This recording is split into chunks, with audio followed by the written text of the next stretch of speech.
it will not be a very dominant season for anyone. I don't think so. I think we know what's happening with Vitality. I think Falcons was the hope, if there was going to be someone that's going to take over the mantle and be like, okay, now we're going to be consistently winning. I'm not saying every tournament, but like, going more often than not. Yeah, but then we see it's kind of unfortunately the same Falcons as always. The biggest news roundup, exclusive insights, all delivered to your inbox. Sign up to the HLTV newsletter today. Today's HLTV Confirmed episode is brought to you by Skins.com. Skins.com has 0% transaction fees, plus a dedicated instant sell feature when you need cash fast. To start trading, just click login, sign in using your preferred method, and sift through the 50,000 plus skins already listed. Not to mention multiple deposit methods including crypto, bank transfer, Apple Pay, and many more. A profitable trade is merely a few clicks away.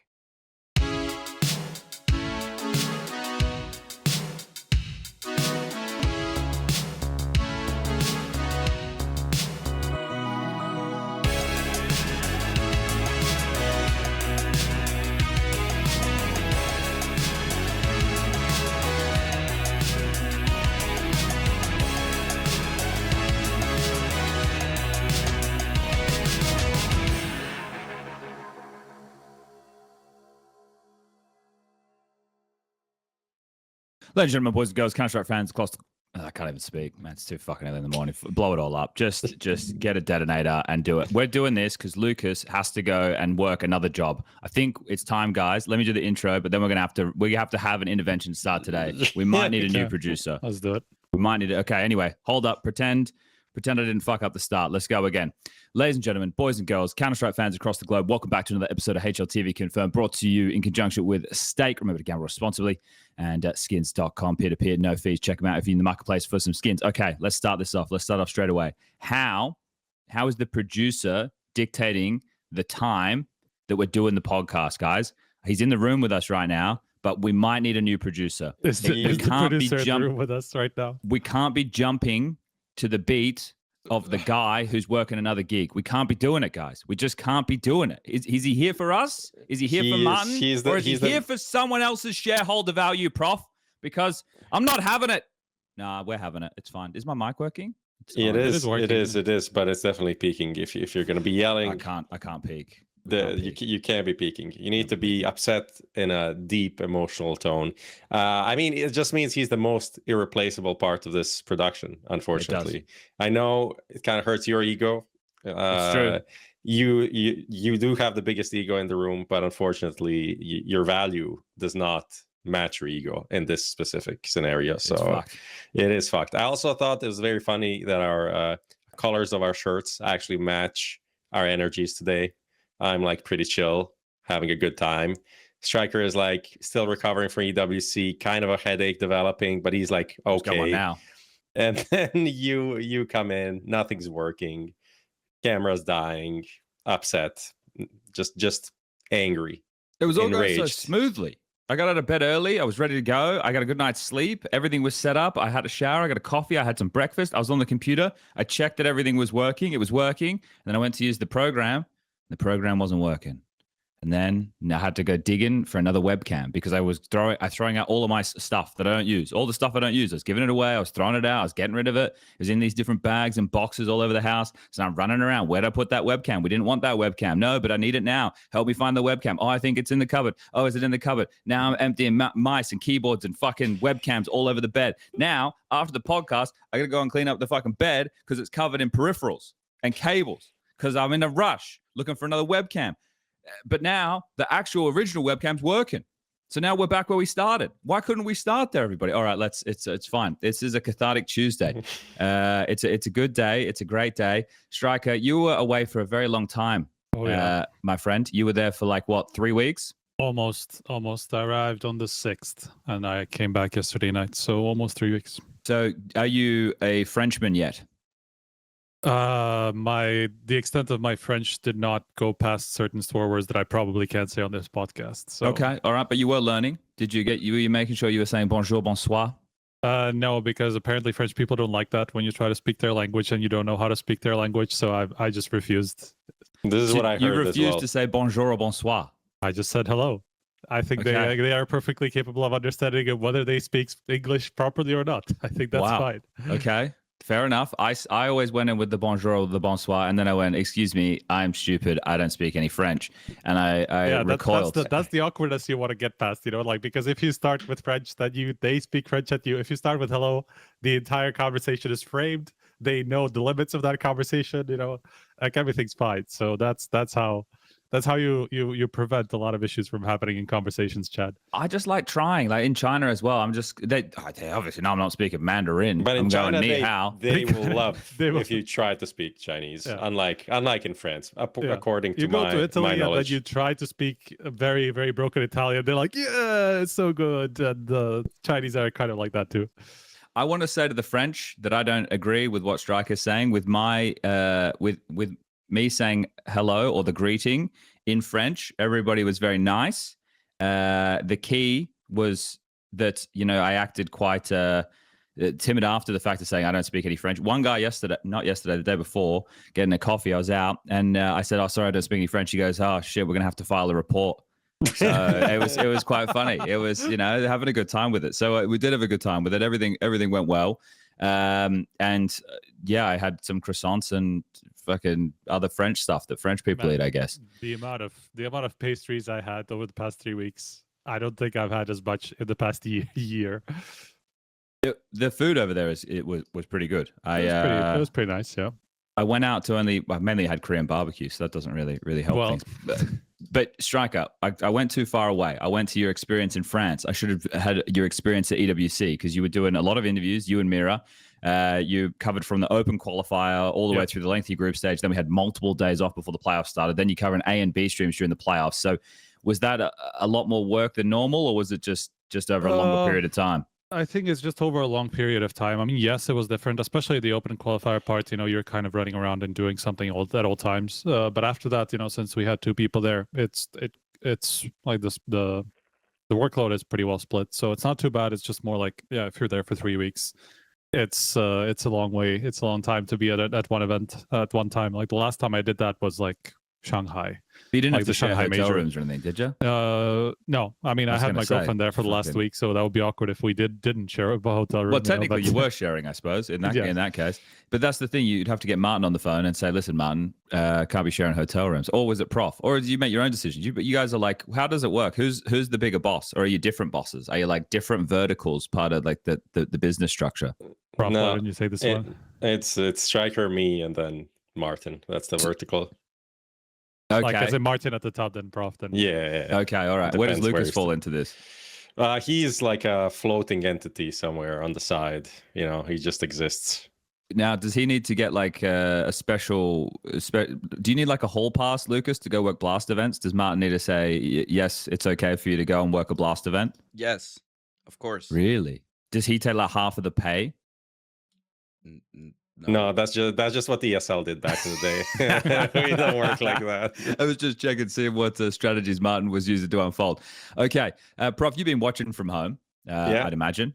Maybe you haven't. Maybe you haven't been watching. I mean, I tried, but it's also like, at this point, I'm like, was this always supposed to be 3 weeks? Like when I was looking at the calendar, it didn't feel like 3 weeks is just insanely long, like 2.5, I guess. So I was looking back to some results. I was like, Aurora was at this tournament. Who did they even play? Like, I know they went out kind of early, but I can't remember.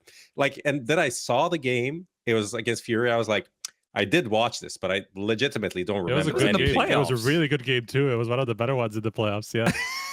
What do you mean? That was in the last week. That was quarterfinals, even, I think. No, there's so many I think games. it was round of 16. Quarterfinals or round of 16? There are so many games. Oh, round of 16. Okay. Yeah. I do remember Keserato owned them. That's what I remember. I was like, okay, that's cool. It was the first time that they played that Ancient. No. Honestly, first time they got punished picked. True. That was the whole story. But like watched obviously more of this EWC than any other, and it looked also just from being at home and like social media and people that I follow through like Instagram, Twitter, whatever, just felt like there was a lot more people around the event and just people doing stuff. Maybe it's not true. Maybe people are in Saudi as well when it was in Saudi, but didn't really post about it because it wasn't as sexy as the Eiffel Tower, you know, as people just fucking at the Eiffel Tower every day. It seems like seems like every day Eiffel Tower day. That was the vibe.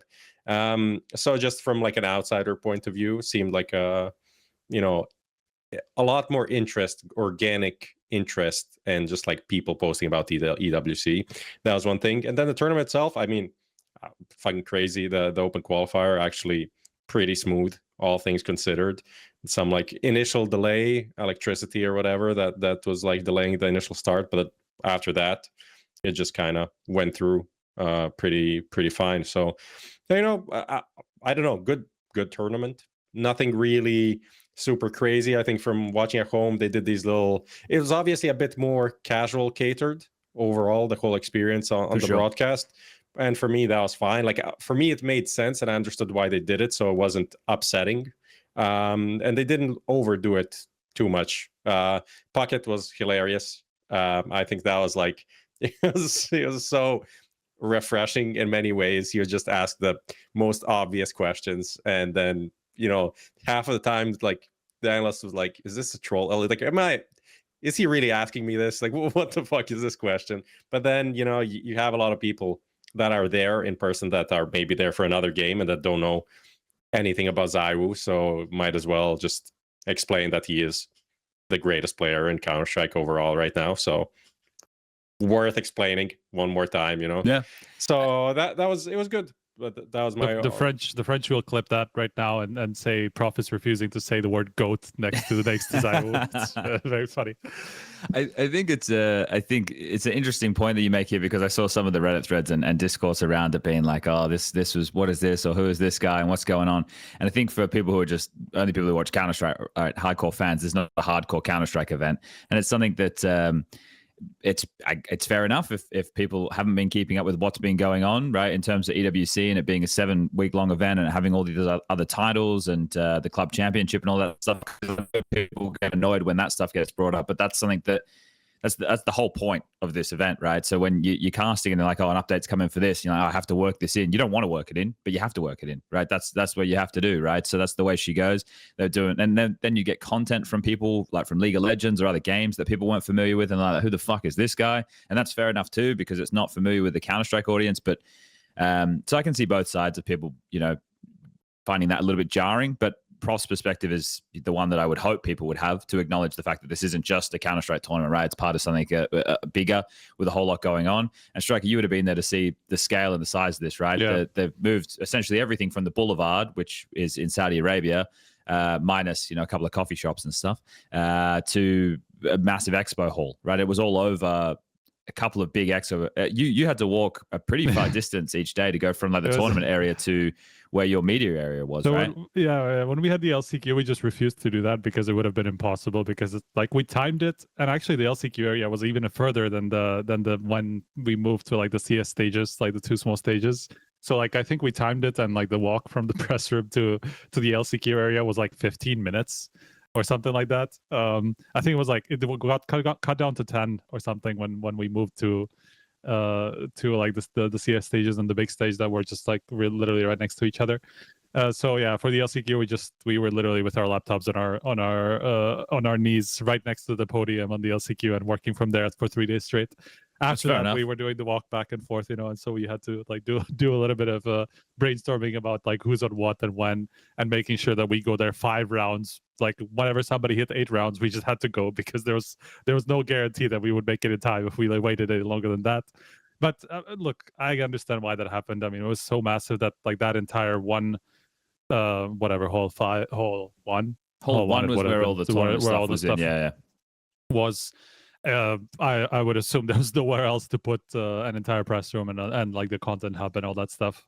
You know, that was also right next to the player lounges, you know, which were also fucking massive. So like it was all such a massive scale, and something that Realistically, I don't know if I've ever seen something quite like that, because like the closest that comes to it is stuff that happened in Elmia, right? Like some of these DreamHack festivals that were going on, and that's not necessarily like a lot of big events going on at the same time. Like from the competitive side, it's just a lot of people, a lot of big halls like filled with people that are not just fans, but they're just there to play the game as well, you know. So like that was like the closest I could think back to an experience that reflected that, you know.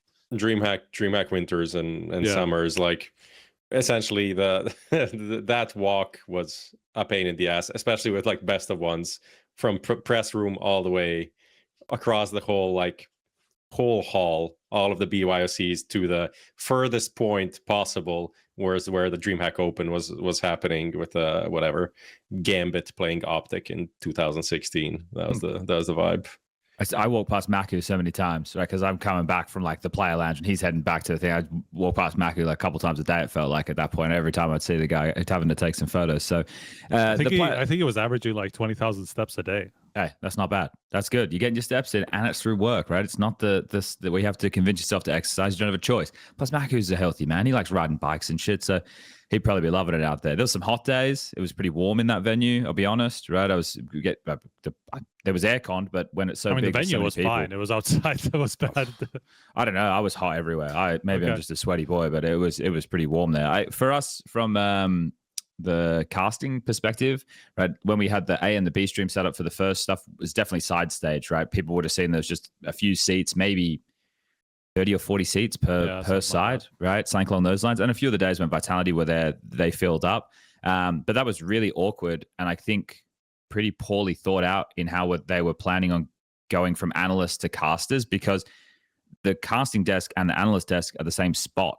So when we ended the cast, or when we started the cast, we had to swap headsets. So we didn't directly swap headsets, but they had to take their headsets off and we had to put our headsets on. And that's really quite clunky. So it's like, I'm running up there. Okay, I'm jumping in position. Didn't have all the normal things that we'd have at an ESL event, where you have like the GOAT like casting the setup and stuff like that. Yeah, so we have like PGM in the middle. Then PGM for people playing at home is the program feed. It's what you guys would see at home. So we can talk about the exact same thing that you're seeing. And then we each have PCs. So in front of us would be a feed that MC sets up, where it's in-game with the observer HUD. So you get a really big radar. It's got all the normal HUD stuff. And he even has and this what I'm about to say right now, for people you would assume is in the game, because it used to be in the game, but Valve have not put it back in the game for some fucking reason, is the ability to have the observer just to follow their observing. So he has had to do something custom. I don't want to give it away because I don't think all the other tiers are doing it, of the way that it's able to get us to follow the observer feed while we're watching there. And then we have another monitor where we can have up like stats, or we can, write notes, or I can have Skybox or do all those type of things. We didn't have all that stuff there, which is, for me, it kind of sucks, because I really like being in the CSTV to look for more details. I like to have my Skybox stuff up and ready to go, and all my notes and everything like that. So it's much more clunky and cumbersome. I didn't feel I could do my job to the best of the ability, but that's just the way she goes sometimes. And then, as we move forward into the event, we moved into bigger spaces and everything along those lines. That didn't change. It was very old school from a caster perspective of having the monitor at a 30-degree angle. So you're standing up and you're like bent over like this the whole time. And as an old man, bad for posture. Not good for the back. Not good for the back, especially long days and shit. Especially. Yeah. I mean, those are the old school setups that just kind of like works for everything. That's why it works for a desk, because you can't see the screen, right? And it kind of looks nice or whatever. But if you have 10 different games playing, then you just do something that kind of works for every possible scenario, right? But it's not CS optimized for sure. It makes sense. Yeah, so I think, from my perspective with these type of things, in terms of the quality of how you're being looked after, it's all very high. But if we start to point the funnel, I'm a little bit behind the 8 ball today, everybody, if people can't gather that. If we point the funnel, the question I have, and we start to be less slice of life, our thoughts on things and how we experience things, and more just on the Counter-Strike to keep Cycron happy, we can take a look right now and ask this broad question, right? Do you two believe, based off of what you saw at EWC, do you have enough? Now, we can talk through this question because it's not well devised. Do you feel you have enough data or a reasonable amount of data to start making fair conclusions or predictions for the remainder of the season, right? Like the events coming up, or obviously it's going to change, right? The results of Porto is going to change your opinion on how the major is going to look. But do you think you could make some like longer term forecasts on the quality of the teams, like the play style of the teams, the expectations of the teams or players from what we've seen at EWC in this season? That's my broad kind of question out the gates.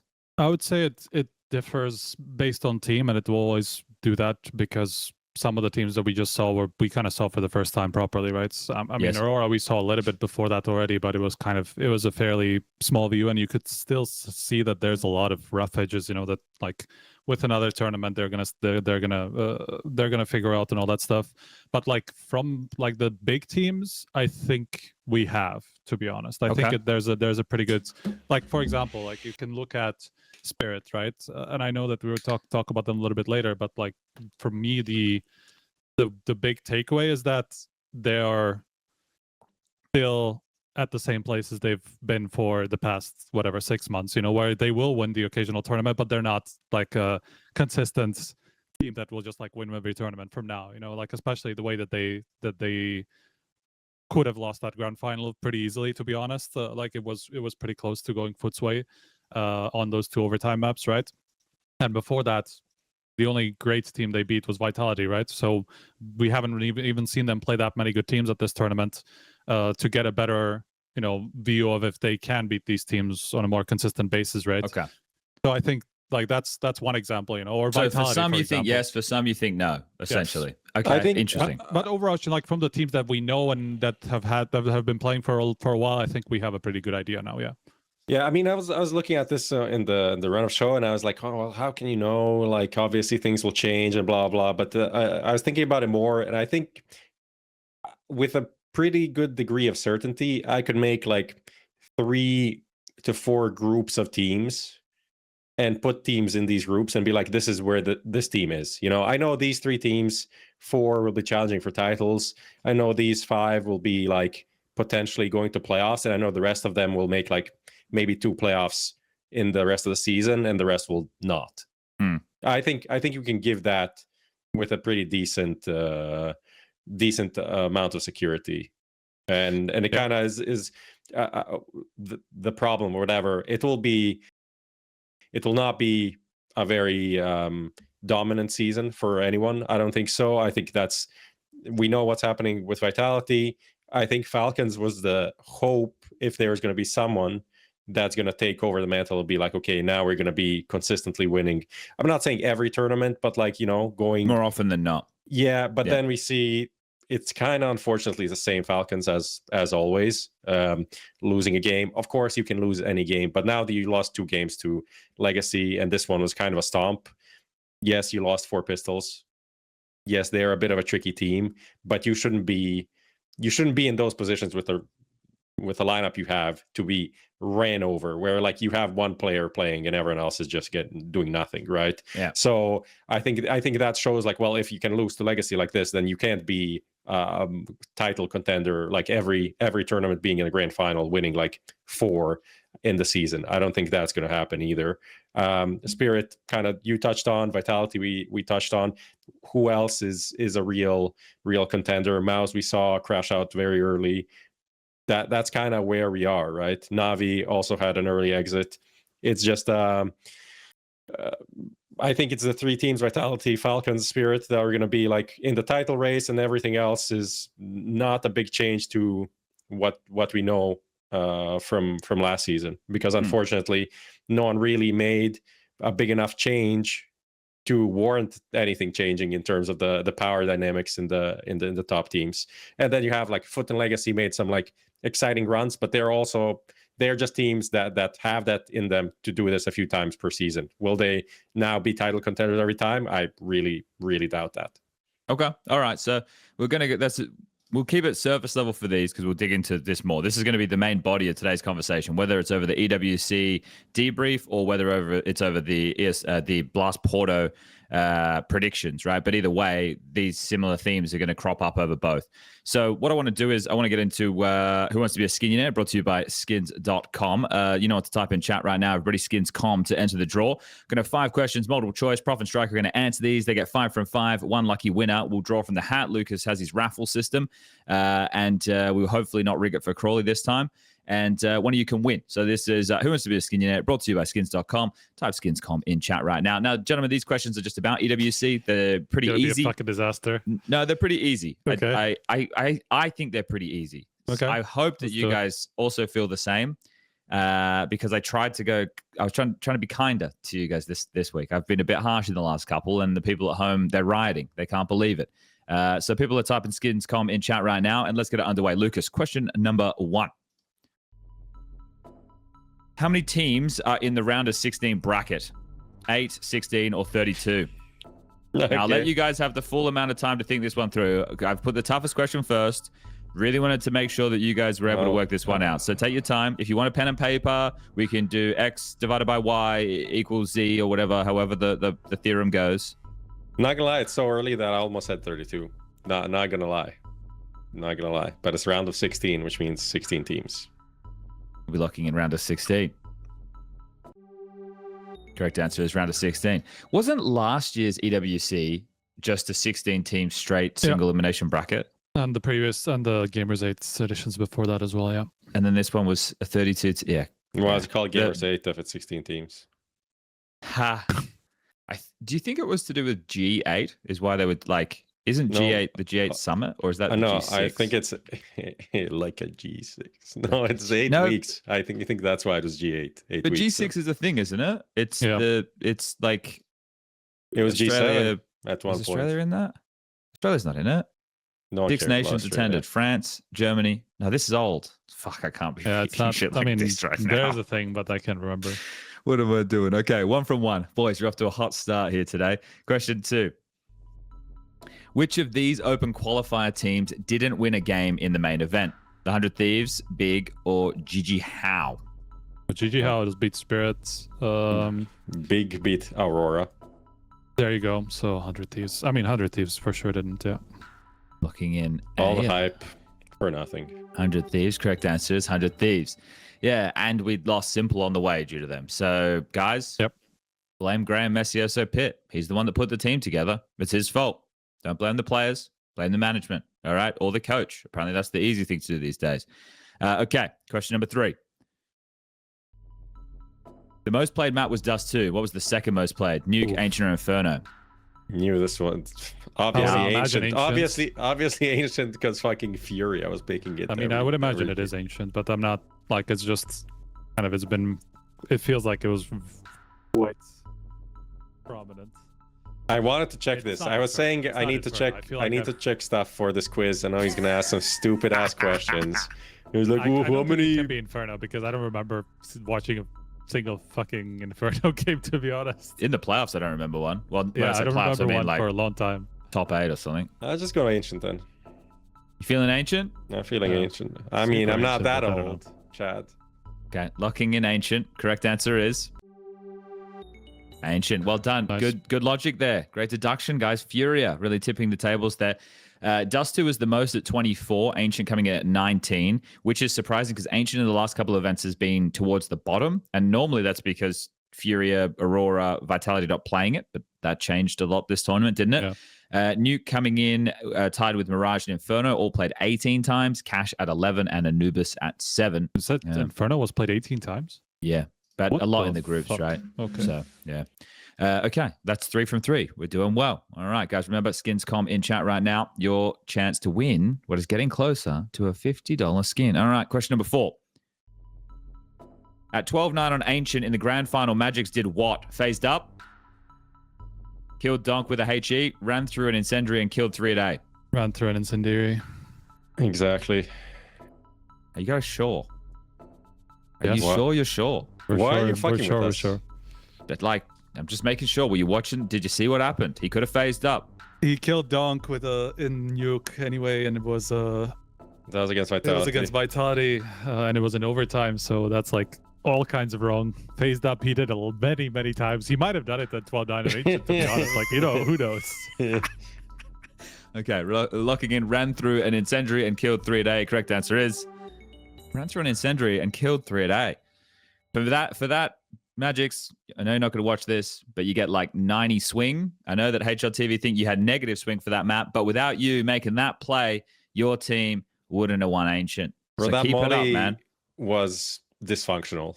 Right, it was like, incendiary's a dog shit. Of course, it's literally like he was in that molly forever. Like that molly landed, and then he was like, "I'm gonna go through," and then he swung through, didn't even go through. He was in the molly, took the fight, killed the guy, went out of the molly, 40 HP left. What the actual fuck is that? Like Tony Robbins. It's Is so that the guy that bad. walks through over the fire? Tony Robbins. Nope. Isn't it? Who's Tony Robbins? No, I'm just saying. Tony I have no Robbins, the idea what motivational the speaker, fuck you're I'm pretty talking sure. about. I'm pretty sure Tony Robbins like walks over fire, or like at least hot coals. For motivation. Oh, look, he's doing it here with Oprah in this picture. yeah. Cool. Look, Lucas, you got to Don't show. I know, bring I it up. yelled at you to start the day. Don't bring it Lucas. up. Oprah's gonna sue us, bro. No, is she? I don't know. I wouldn't. We can't use a picture of Oprah. I would not put. Man, okay, don't put Oprah up then. I guess. Has she done something wrong? Did Oprah get cancelled? She's gonna be like, "There's a lawsuit under your chair. Oh, you get a lawsuit. You filed for bankruptcy. You filed for bankruptcy. Yeah, nice. Thanks. Here we there go. she is. Look at her. Oprah with Tony Robbins firewalking on the hot coals. Mind over matter, guys. You can all do it. It's so pixelated. The guy looks like James Banks to me. Not gonna lie. It wouldn't surprise me if Banks was into firewalking as well, mate. He's got Actually his would be finger in fine. every pie. Oh, dear. There's a woman at the back there. She's screaming. Everyone's yelling, having a great time. Okay, let's do it. Let's get to question 5. This is for the grand prize. It's not the $1 million prize. It's not even the $100,000 prize. It's the $50 prize. Where did Spirit place in the club championship after winning the CS event? I gave you guys a hint earlier. You know, that's what EWC was all about. They were not that far down. I think they were 6th. 6th, 9th, or 22nd. It was 1.4 million or something they got, I remember. Could it be tied 6th? No. Trade They're up not 6th. 9th. They were not 9th. That's too far down. I didn't look. If you asked me 7th, 6th, or 7th, I wouldn't know, but I think they're 6th. I'm not that mean. So you want 6th? I think so. Yeah, putting in 6th place. Correct answer is 6th place. All right. Bam, bam, bam, bam, bam, bam. Congratulations. Striker and Prof. They've passed this one with flying colors. You at home, one of you at least, will be taking home a $50 skin. Let's have a look. Roll of the dice. Who's it going to be? Ba, ba, ba, ba. It is Dysfunction. Violently eating spaghetti. That would be a tough. How would you violently eat spaghetti? I can't even. It's also that. violently, not violently. Actually. No, That's actually even funnier. Dyslexically reading chat, I think, is my new name. Dysfunction. Congratulations. That is something I know well. Have our people reach out to your people and get you $50 skin. So congratulations. Yes, they came 6th. Just for the sake of conversation, the team that won the whole club championship was AGAL, which I think is Chinese. They didn't even have a Counter-Strike team. Falcons never heard of them before this. Falcons came 2nd, Vitality 3rd, Na'Vi 4th, Liquid 5th, Spirit 6th, VP 7th, Aurora 8th. So they're all Counter-Strike teams. Yep. You know, obviously it wasn't all through Counter-Strike, but interesting to see. VP Most of it not wasn't through Counter-Strike. VP definitely not through Counter-Strike. They do have a creation player in VP PUBG. Shout out to that guy. They won. Okay, that's why they're there. Yeah. Well, like Spirit by winning CS got the team up to 6th from where, I don't know, I think from like 22nd or something like that. And then that's an extra $1.4 million. So for that day, right? Plus TI that they won on the same day. Yeah, plus the 600,000 they won from the prize pool of EWC as well for the Counter-Strike part, right? So that's 2 million. Though. Yeah, agreed. But I saw something pop up the other day, and it was me harping on prize pool. I'm still doing the same thing. How can the first place prize of a tournament not be a minimum of 50% of the purse? It's not even a third is the problem. Like it's so bad. It just make it 50%. What winning's meant to be the most important thing, right? Like being the best team there and winning is meant to be the best. That's like you got 600,000 for first, second got 340. So it's not even a 50% difference from first to second. What is it? That'd be like 56 No, it'd be 4. Anyway, it'd be flipping it the other way. Why am I trying to do maths live on air? What the fuck is wrong with me? So there's a part of the reason why this happens, which is that the bottom, prize pool. Yes. Obviously, it's not the whole reason, and like the playoffs could just be more skewed or whatever. A part of this could be more skewed, but the reason that a lot of money goes to the bottom teams is that the LCQ had some prize pool, and you can't have the bottom teams at the main event earn less than the teams from the LCQ, right? So like 5th to 8th at LCQ was like almost 10,000, 9.5. So the bottom spot from EWC main event had to be at least that amount, or just over that amount, right? So you have to give the bottom 16 teams 200,000 of the prize pool, even though they just run out without a win, whatever. Not bottom 16, but you know, the ones that didn't do anything, they get kind of a lot of money, to be honest, when it's a 32 team event, obviously. Yeah, well, look, is moving on? Is this a big conversation? Not really. Should it still be looked at? Yes, it should still be looked at, but we've spoken about it many times.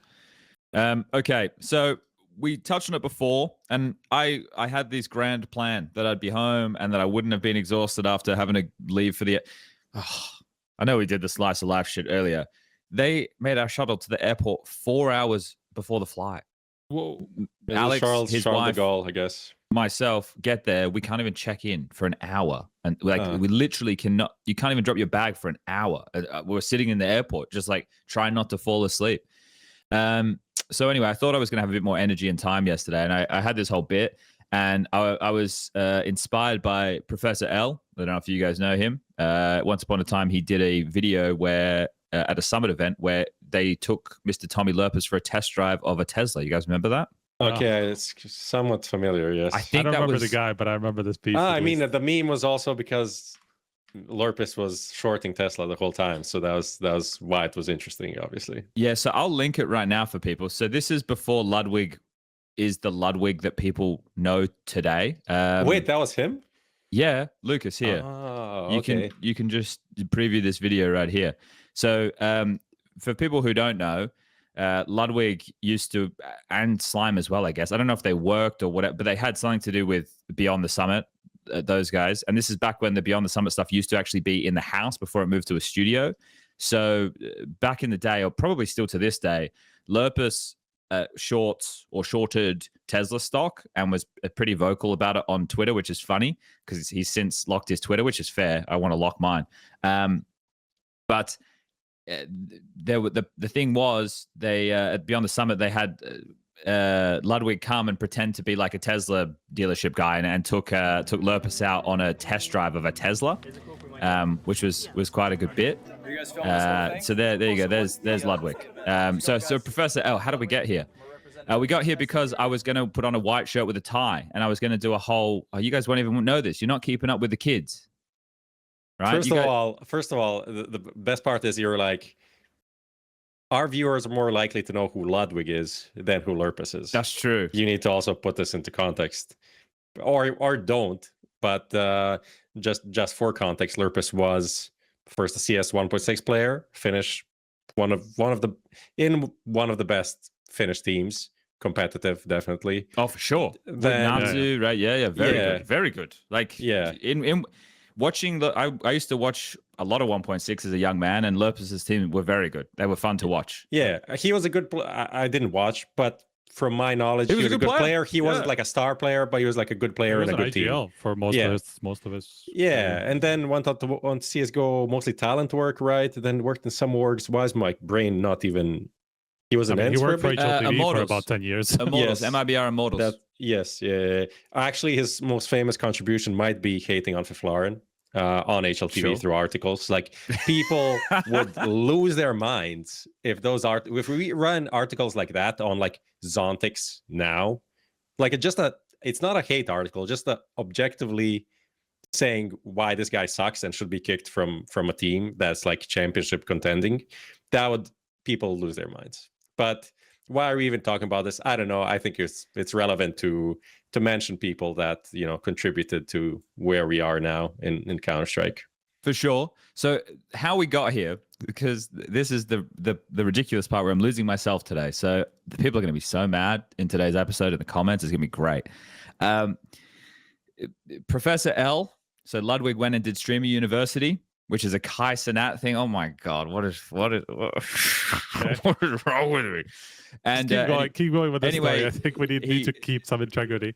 He was just dressed up in a white shirt and a tie, right? And while he was giving his lectures, and I was like, fuck it. Today I was going to have like these report cards built and stuff because I was working on it while I was away, but I don't travel with a laptop anymore, so I couldn't finalize it. And then today I was like, I'll get up early and I'll do it. And then everything was on fire, so I didn't get it done. So there was going to be a whole bit today, and people are really not people. Some people are not fans of my AI usage. They really think I'm out of touch, which is, you know, it's funny. So I was like, I won't use any AI. We'll do like real stuff, you know. I'll do like prop comedy. I'll be dressed up. We'll have a whole bit, and it hasn't come to fruition. So anyway, this whole report card shit ain't happening. What we're going to do is we're going to be talking about all the teams because we were a bit more broad before when we started the conversation, me asking, do you guys think that you have enough information to start making real predictions or concrete thoughts? Because I like to hold off until I have enough data, right? And personally for me, I think I have enough data on the way that the teams played to at least make predictions in the short term. I didn't jump on this whole like Hallie conversation when it was kicking off because the season had just started, and it's like, I'm not comfortable having those type of discussions without enough data to really sink your teeth into and be able to talk about something one way or another. I also found it pretty hard to believe that Hallie, who I would grade as a pretty smart guy, would come in and intentionally fucking tank the mood. And people go, well, probably not intentional, but still, when we were talking about this fic period of time before, one of my key takeaways was that Hallie must realize that there is something different, whether it's the vibe of the camp, whether it's the freedom that the players are being given, whether it's the support or direction that Sophic is putting them. There have to be some learnings there for Hallie that he can take as a coach and bring in and try and either replicate or facilitate or allow to happen in the same way. It would be crazy to me for a grown adult to see a group of people as a team go in one direction and then you come in and try and fuck it up and push it in the other, right? So I was always baffled when this whole zoning on Hallie was coming in. I didn't feel comfortable getting involved in that conversation one way or another because I didn't feel that at the time I had enough data. And now they've won an event. So does that rub away that conversation now? Is that conversation gone? Like, are people still going to be talking about Hallie as the coach?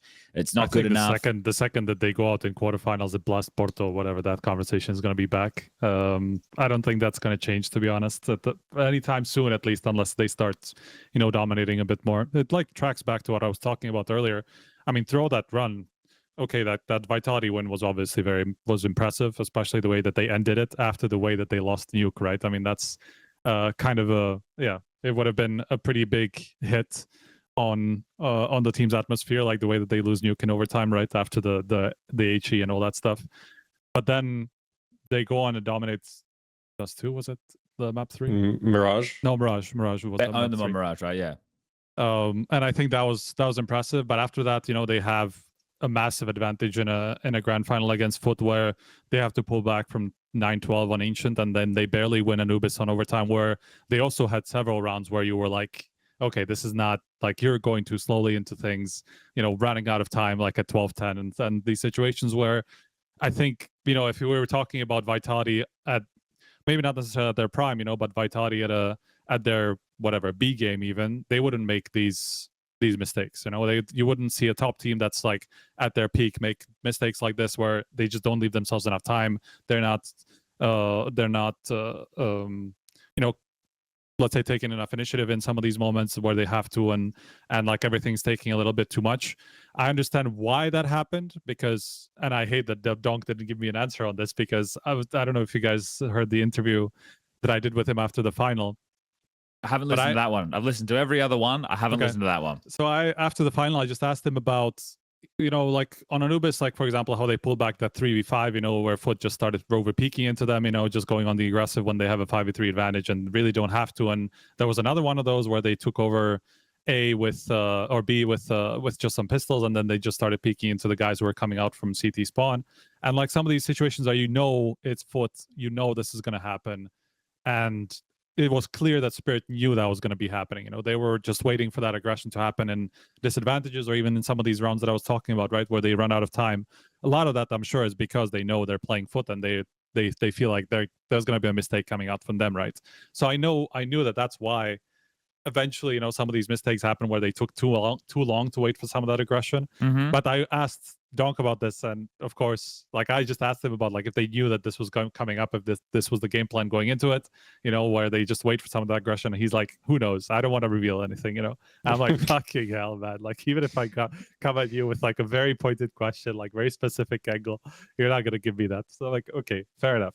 So like all of that, I understand is partly because of the matchup, and like they were maybe a little bit too careful, similarly to what happened to Falcons against Legacy, right? And that's why some of these situations got a little bit too close and a bit awkward. But I just don't like watching them. I just don't feel like they're as comprehensive as like a consistent title contender usually is. Okay. So I just want to I want to put not a pin in that, but I want to use that as like our conversation point to go from, right? Because Spirit win this event, but it doesn't. I wouldn't say it shifts the status quo conversation based off of the more high-level stuff we were talking about when we were kicking off the episode, right? Prof was still mentioning the big three names, the Falcons, the Vitality, the Spirit, right? That didn't shift. By the sound of things, with you saying how Spirit have won this, you're comparing that to the gods of the now, or maybe the past, being Vitality. It doesn't necessarily have to be gods, right? But it can also just be the teams that we've seen in the past that were, even if you look at Falcons, I think they are more comprehensive than this on most days, at least, and the way that they approach the game, right? It's just more about the win conditions that they have than anything else. It's just it just doesn't feel like they have as many tools as a lot of the teams that have been like consistent title contenders in the past. Even Spirit themselves, to be honest, like in the time that they were very, very convincing. Interesting. So I want to draw everyone's attention to this kind of run we had at the tail end of last season from Spirit. And when I say run, it's where the results started to go back more to where we thought they should be, right? So they started the year, if you look at Krakow, they still made top 4, right? They were in that third place decider. I forget who it was against, but they were top 4 in Krakow. And then Rio, they came second. And that's where we started to acknowledge a little bit, it's like, this is where I guess the soft fit conversation really started to begin, because the team looked more together. The util usage looked better. It looked like there were more moves for players like Tanir, more initiative being taken, and the game was flowing a bit more. Magic saying during this period of time, I have more responsibilities and whatnot. And that's kind of where the conversation around the Halley versus Sotfik versus Mr. Yab Yabic all kicked off, right? Because as we continue down this stretch, they then go into Cologne and they make it to the top 4 there as well. And there's some epic games in that major, right? There's some games that are very close, could have gone either way, for whether it's a Vitality, it's a Falcons, it's a Spirit.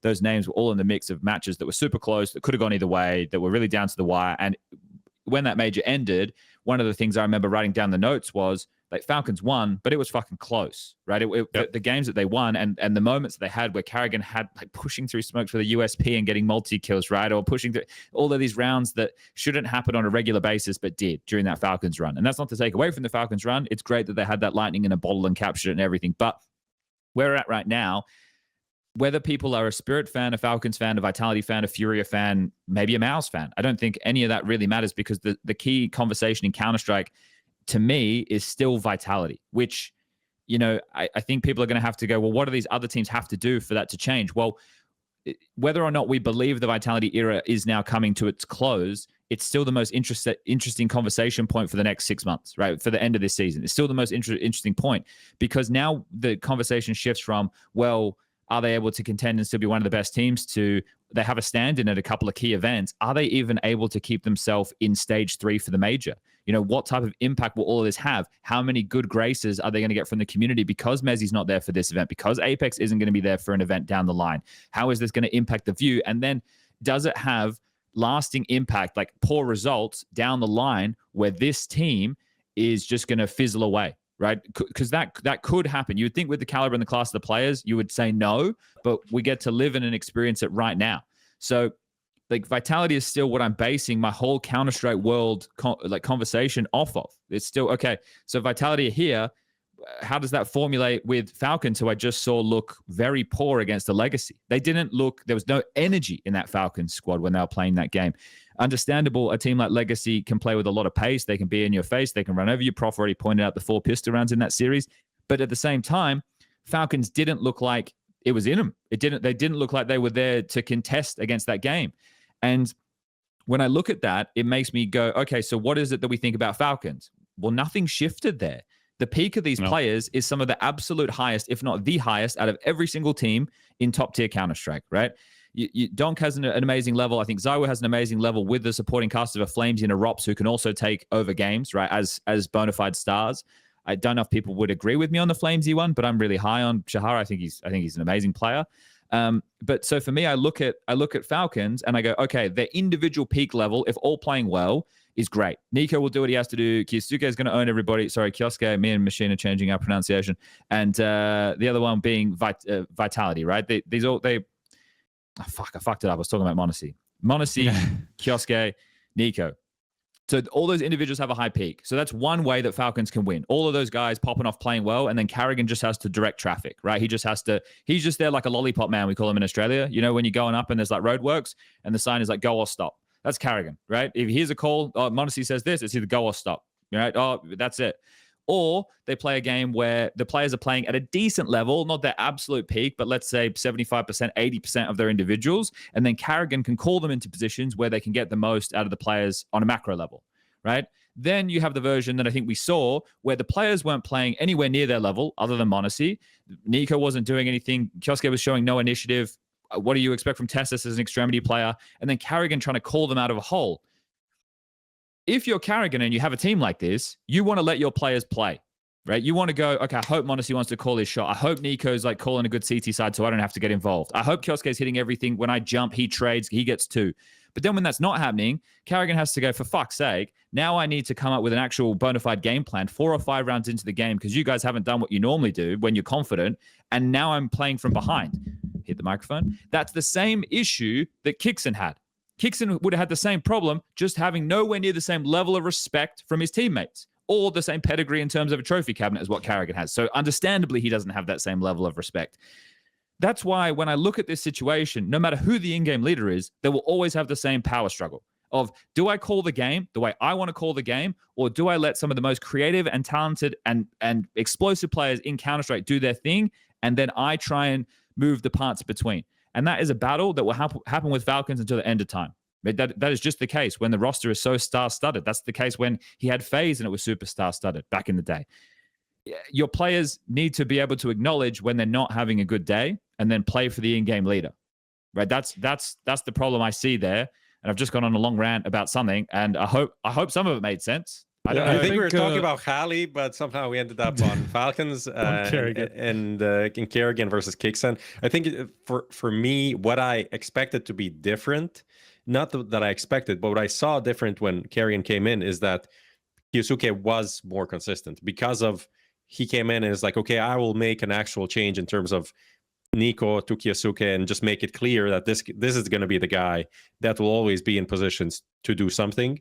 And in this way, facilitate his consistency, which will give us more consistency because Nico, yeah, he's going to have to like suck a bit and play stuff that he doesn't want to, but he's a more experienced guy, so he'll handle that better, right? But it didn't turn out that way in this game. So it's kind of troublesome because you kind of see the same pattern from the first season.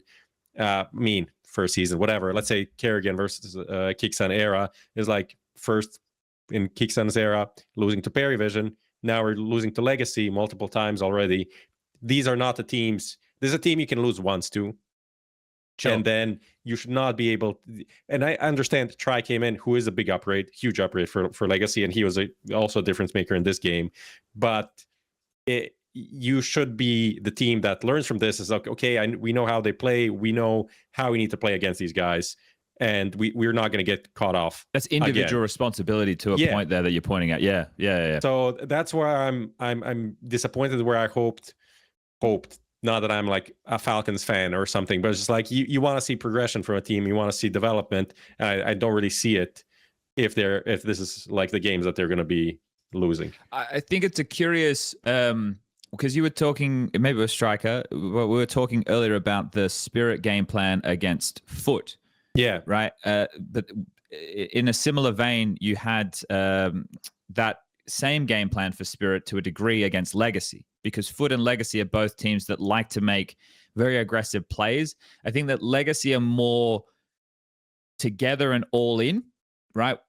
Like as a pack, a bit more like 4-1 or even 5-man type of like overrunning you. Foot's aggression is still like swarmy, but everywhere. it's like Jugs is pushing, Demon's pushing, this is happening. There's a pair, there's not a pair, but and these kids on foot, and I know we're all over the place with this, but this is usually how the best conversations happen.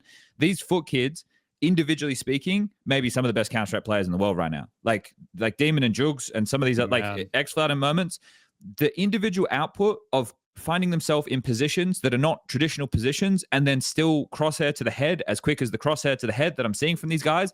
It is, I know we have very good Counter-Strike players. I know we talk about Donks and Zywaz, and I'm not trying to like put them on that echelon. I'm just meaning to the rest of the field. These kids are fucking insane.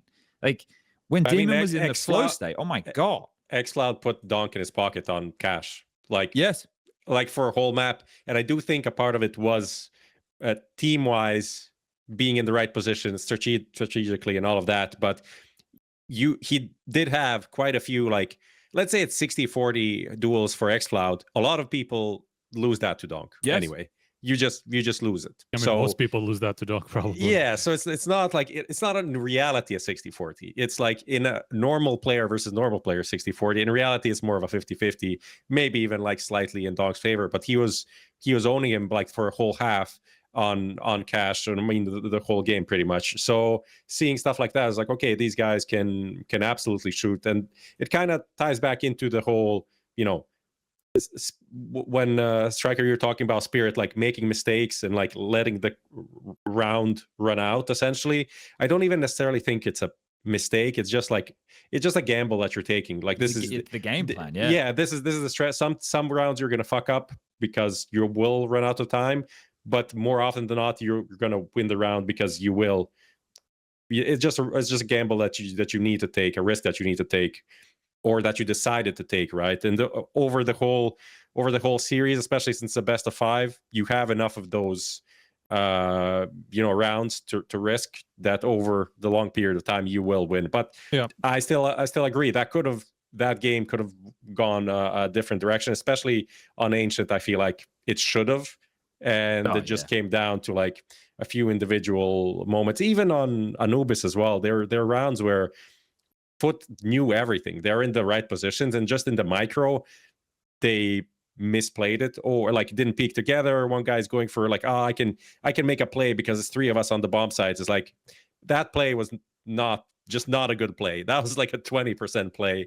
That's always going to be bad. You're just like overconfident because you have 2 other guys behind you. And now it's suddenly a 2v2, and then you lose that. And Spirit was really good at those overall over the whole tournament.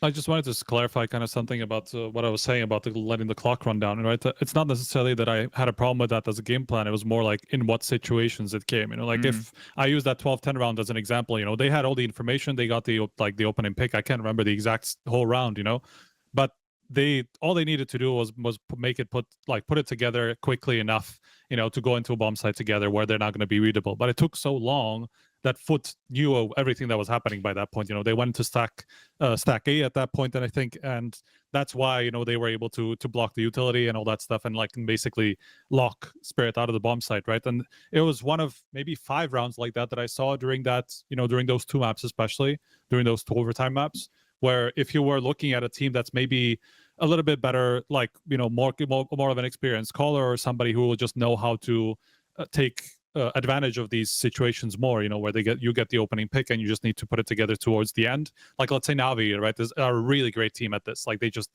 really are good at punishing advantages, right? Or disadvantages, let's say. So like any team that has a more comprehensive system and more of a like decisive caller, let's say somebody who's just been at it for longer than Magic's has, they will find a way to put it together faster so those rounds don't crumble, right? So that's more the issue that I had with some of these rounds, rather than waiting out the aggression in situations where they should have, because they know what the Foot play style is. I agree, because while casting a lot of this, that the tempo of the game is hard because, first of all, it doesn't give Machine a lot to do with like play-by-play because it comes in bursts. And when it happens late, it also becomes really hard for the observer. I don't know if people noticed, there were so many situations in the last 20 seconds where there's fights in like 3 different areas that could determine the outcome of the round, and you might catch the one that is actually the least like interesting, influential. Yeah.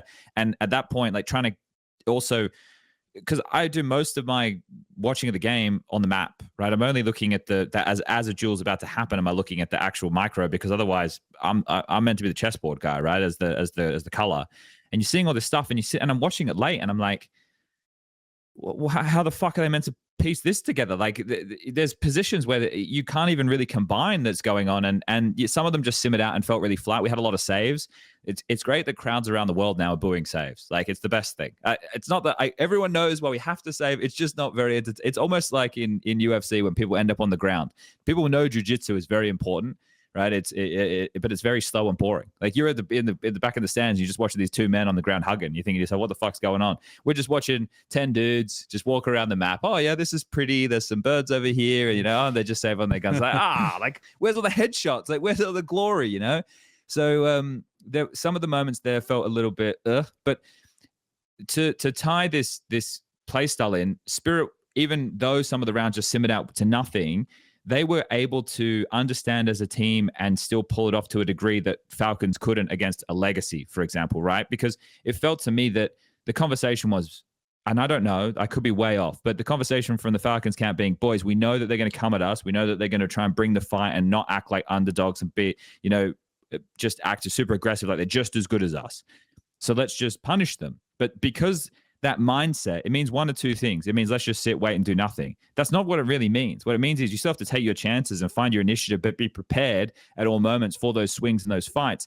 And I think Nico, in the post-game interview he did with you guys, saying that he couldn't really, I don't know the exact verbiage or wording. They were not setting the tempo. I think he said something like that. And yeah, but it wasn't initiative.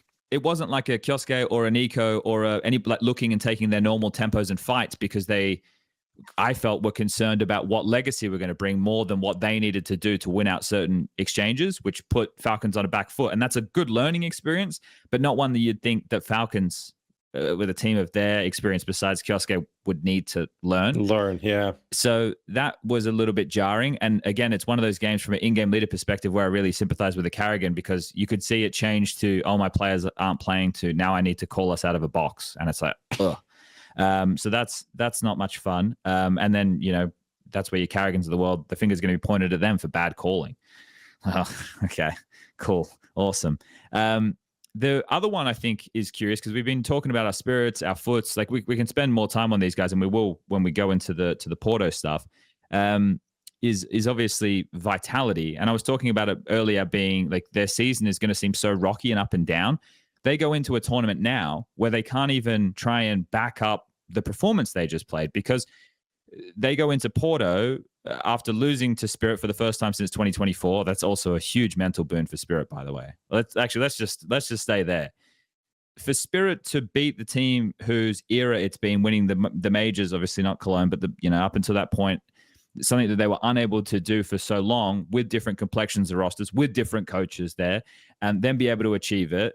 It feels quite like an unlocking moment for their mental in that head-to-head specifically, but also just in their general decision-making and stuff as a team, like their progression with Magix as an in-game leader, right? The choices that they're making because Magix in a lot of maps, if people haven't been paying attention, has taken more, especially on CT sides, he's taken a lot more rotating and key roles away from Tanir, which has put Tanir in positions where it's like, hey guy, just shoot. Like just shoot. Don't worry about the rotation. Don't worry about, like, Anubis is a good example. Dust 2 is another example, right? So Magic's being the rotating rifler on middle for Anubis, or the rotating rifler on Dust 2. It kind of changes the complexion of the team. I think it gives more confidence when you're winning a game against Vitality, especially the way that third map went, to now hopefully unlock them. But then you go into your point, Striker, where you're saying, Spirit, you don't feel are comprehensive enough to be a consistent trophy contender, but are they just a consistent like top 4 team? Because like if we're establishing ceiling, they can win the event, but what do you reckon their floor is? Yeah. Well, I don't think their floor is bad, to be honest, because they don't really lose to bad teams a lot. Like we're talking about Spirit, right? Yeah. Sorry, I'm all over the place, man. It's like I'm on meds today or something. GG how? Maybe I should. Oh yeah. Yeah, but I mean it's a one map thing, right? I don't see that I had to say that as that kind of a result. Yeah, I had to say it. FaZe up. But like, this is kind of off the top of my head, but like, when's the last time Spirit lost to somebody this badly? Like somebody who they shouldn't have lost to. Like usually the only teams that they lose to is literally well, that's fair enough. That's definitely fair enough. Yeah, but they're also. I mean, this is also MongolZ, right? It's not like this is I don't know. Like I was gonna throw out baits. Like the I was Vitality joking, just by the lost way, to, everyone. yeah. Just before I upset all the Mouse fans everywhere, that was a joke. I mean, Fair yes and but no. like they basically only lose to the top 5, you know, like, and that's just what the reality with Spirit. You know? We just have such high expectations of them that we just think they should be winning more tournaments because they have Donk, right? But realistically, the teams that they lose to generally have been the ones that win the tournaments, right? It's not like that they get eliminated by somebody who then does nothing at the event usually. Like it's been Vitality, it's been Falcons last time, like in at the major, right? And that's effectively the teams that they've lost to almost all year long. I think one FURIA game that they lost to, but that was also FURIA that was still at a pretty decent level, right? So like all this is like their worst games have been what Paravision at the first bounty, and then like Mouse now would have been the second bounty, you know, that they lost to those 2 tournaments. Like the rest of their losses, their eliminations have been good teams, great teams most of the time.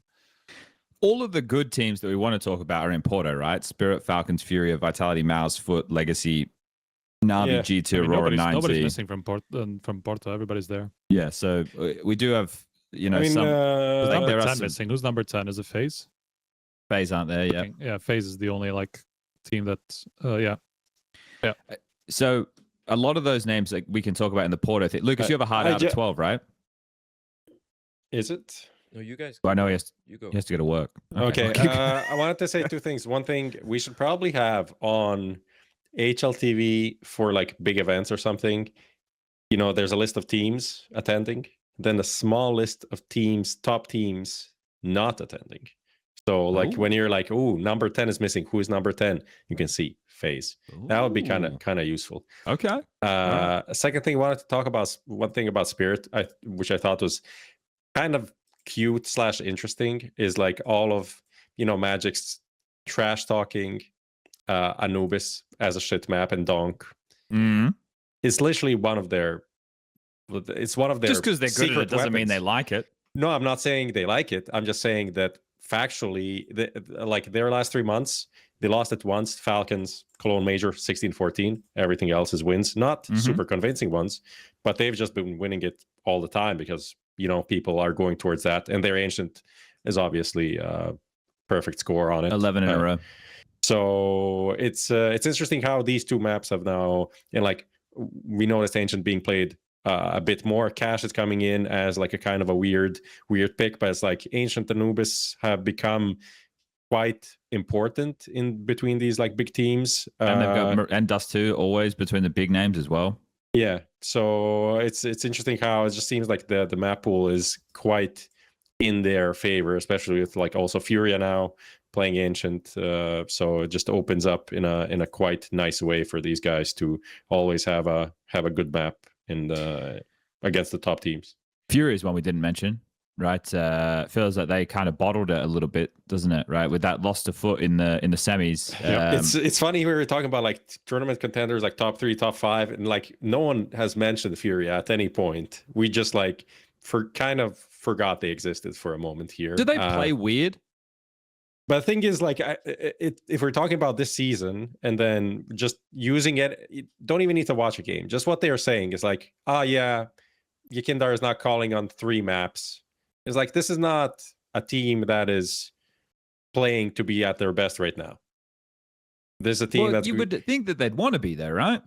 I mean, you always want to be at your best. Yeah, but they like, they also have the next year in mind, right? Which is the entire problem right now for the second part of the season, because it feels like Prof is right. I think they're scrambling a lot to try to find a solution, right? Well, the fact they're trying to 7 map pool is crazy. And then Yekindar calling isn't too surprising because how do I do this without upsetting people? Fallen, as an in-game leader, I classify him as like the great facilitator, right? Fallen, from all accounts, from the people I've spoken to who have either like coached him in the past and stuff or have known him in the server, right, say that he's a really nice guy and maybe too nice to a fault sometimes, but something that he is very good at doing, especially when he used to be AWPing in-game leader, because you weren't a space-taking rifler, right? You needed to have your trust in somebody else to do those type of moves. And in the back of the day for him, it was like a Fur, right? Who would be like taking a lot of space.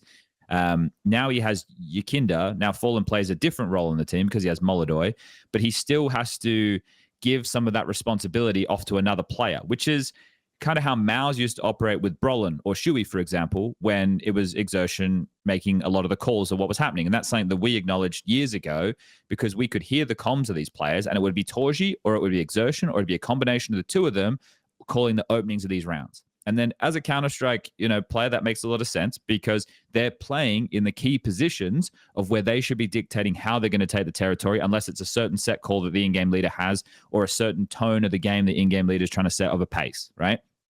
So Ykinda and MongolZ should be that to Fallen. Now, Fallen's still going to control like the main macro, and the decision-making can always say no, right, to these things. But if Ykinda's having a poor game in getting space, it's going to make it a lot harder for them to be able to piece the rounds together. And Ykinda had a really poor game against Aurora, a very, very poor game. I haven't seen him have a game that bad in a while. And that's not to dig him out. He was just not, he was getting the space but dying, or like it just wasn't going his way. And MongolZ was also having a pretty average game in that Aurora match until the last half of Mirage, right? He only turned it on that last half of Mirage, or that last map of Mirage. Maybe it was the map overall.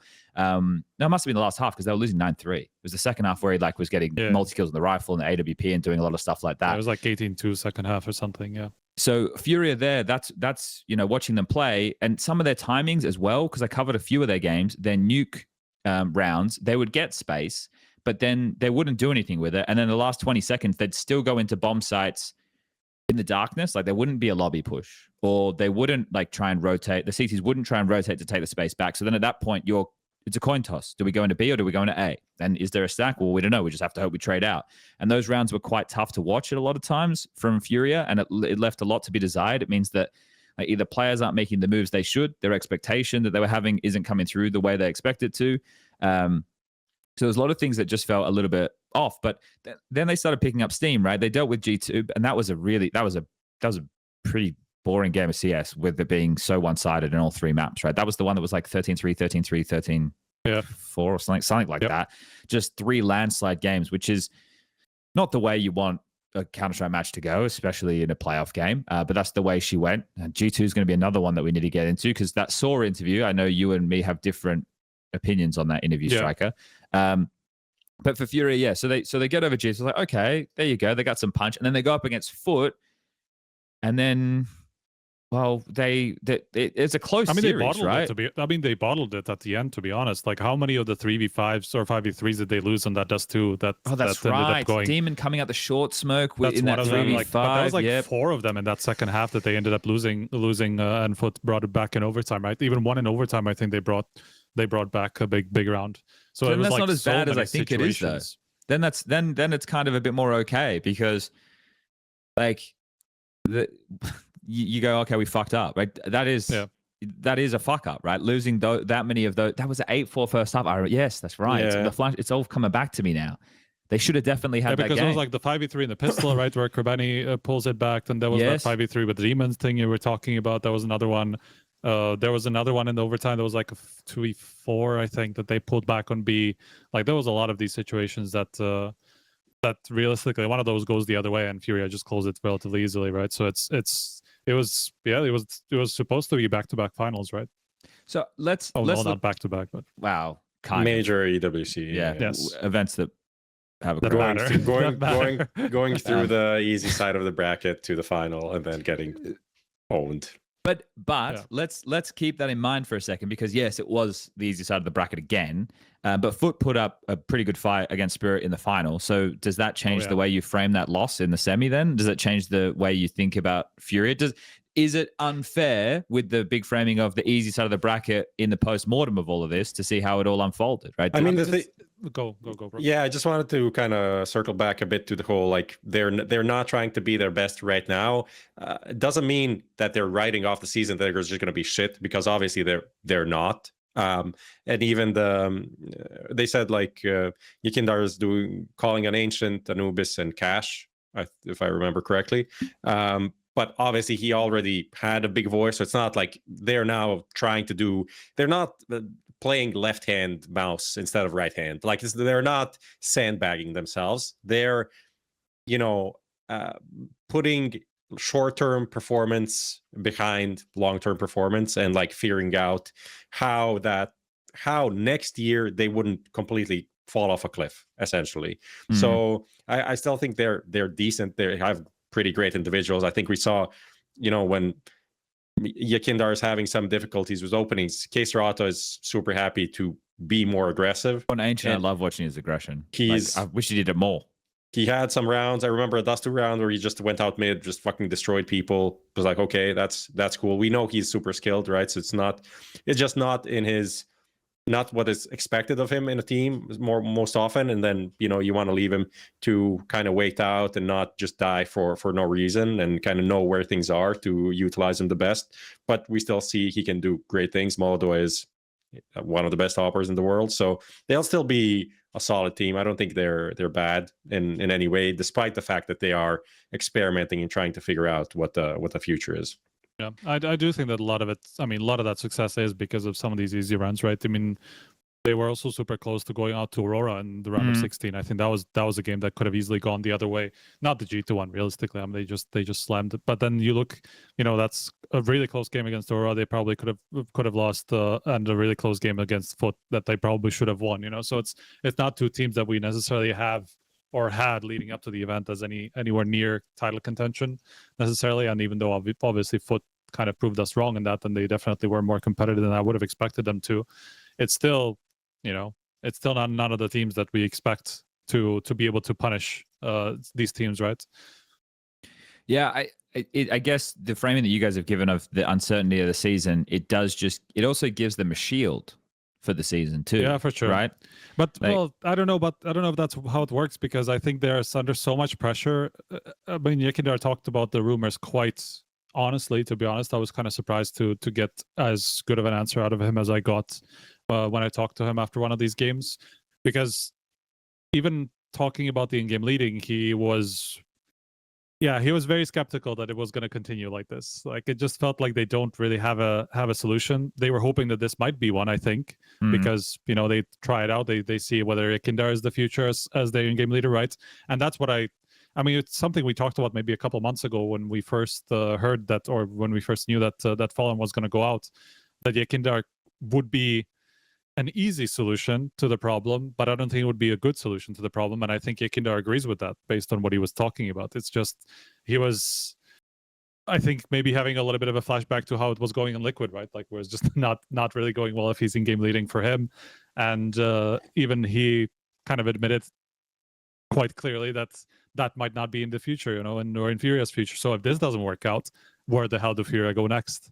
And that's like huge pressure with the rumors that are flying around MongolZ, right? The rumors that are flying around Yakindar, they're both going to have offers, 100%.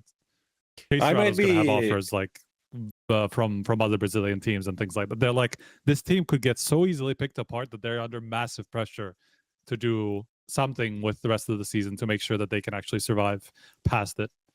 I might be in like napping on the beach or something, but when did Yakindar rumors happen? I do not remember. Like, it was Overdrive, I think. It was like saying that they've definitely gotten offers over whatever, maybe the last offseason. Was there any teams mentioned, or just like? No, I don't think so. Aurora was the one I think people drew the conclusions to, but I don't think Overdrive said Aurora. I don't think he definitely said teams, that the two of them could be up. Yeah, obviously you heard the MongolZ stuff has been. I mean, MongolZ to Aurora was like something original Chad league. Yeah. I'm never gonna live that down, am I? Fuck. Yikes. But like, I mean, who knows? Maybe he joins. You're just right, but just early. Yeah. I'm never wrong, just early. Yeah. When I saw when I woke up today and I saw, or it was yesterday, whichever the fuck it was, when I saw Eternal Fire bring in Soulfly for Bro, I went, they're preparing.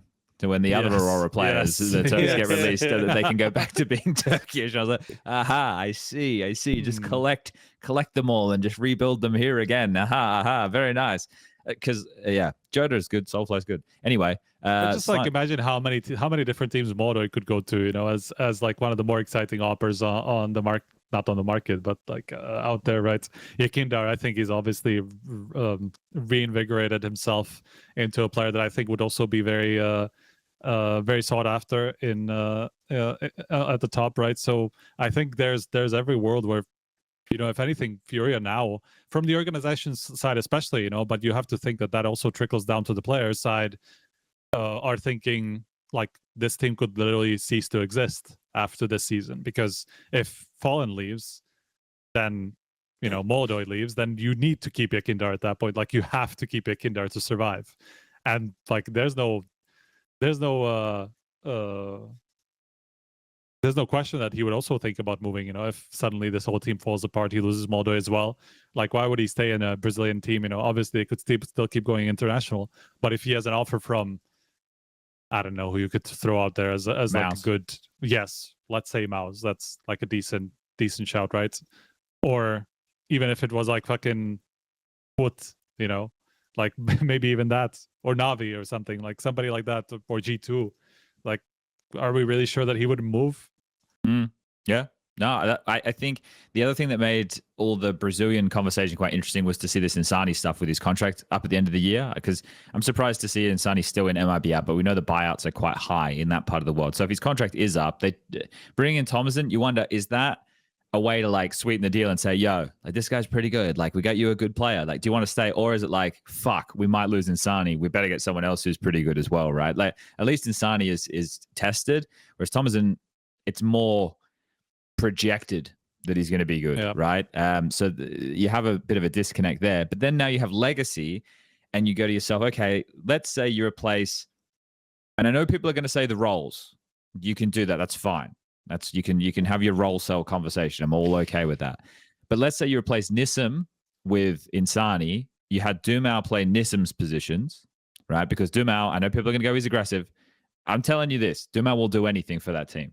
Like, he will play wherever they need him to play. Yeah, but he's insane though. I know, but it's not about that he wouldn't be willing to do it. I just think he would be horrible at it. I don't think he'd be horrible at it. I think this guy is one of those players who will learn, like, is so hungry to win that he will do what is required, like a heavy god in that sense. Like, heavy god can play any role. He's just an anchor now because that's what he's playing in G2, and he's very good at it. I think heavy god can do literally anything, maybe besides AWPing, but maybe he's good at that too. But heavy god strikes me as the type of player who, right, is so good at what he does, there's no reason he can't do the other things, right?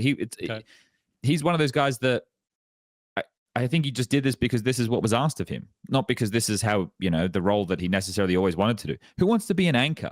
It's not a glamorous role. It's a shit role. Right? You're the guy who gets... ropz is pretty fucking great at it, and I think he's been pretty happy doing it for a while. Yeah, but ropz is Ropz is he's a creative anchor, right? That's why I think and I'd say heavy god's a creative anchor too. Some anchors are boring anchors. Some anchors are just like, I just will do my job. But like, some anchors will just transcend the role, right? I mean, they will just play it in their own completely in their own way, and that's why they're so much better at it than everybody else, because they just found ways to play it where they can be a star from that position, right? But that's obviously, there's still going to be limitations to that role in terms of how much of an impact they can have on the game, regardless of how good you are at it. Let's just going back to this legacy MIBR Insani conversation.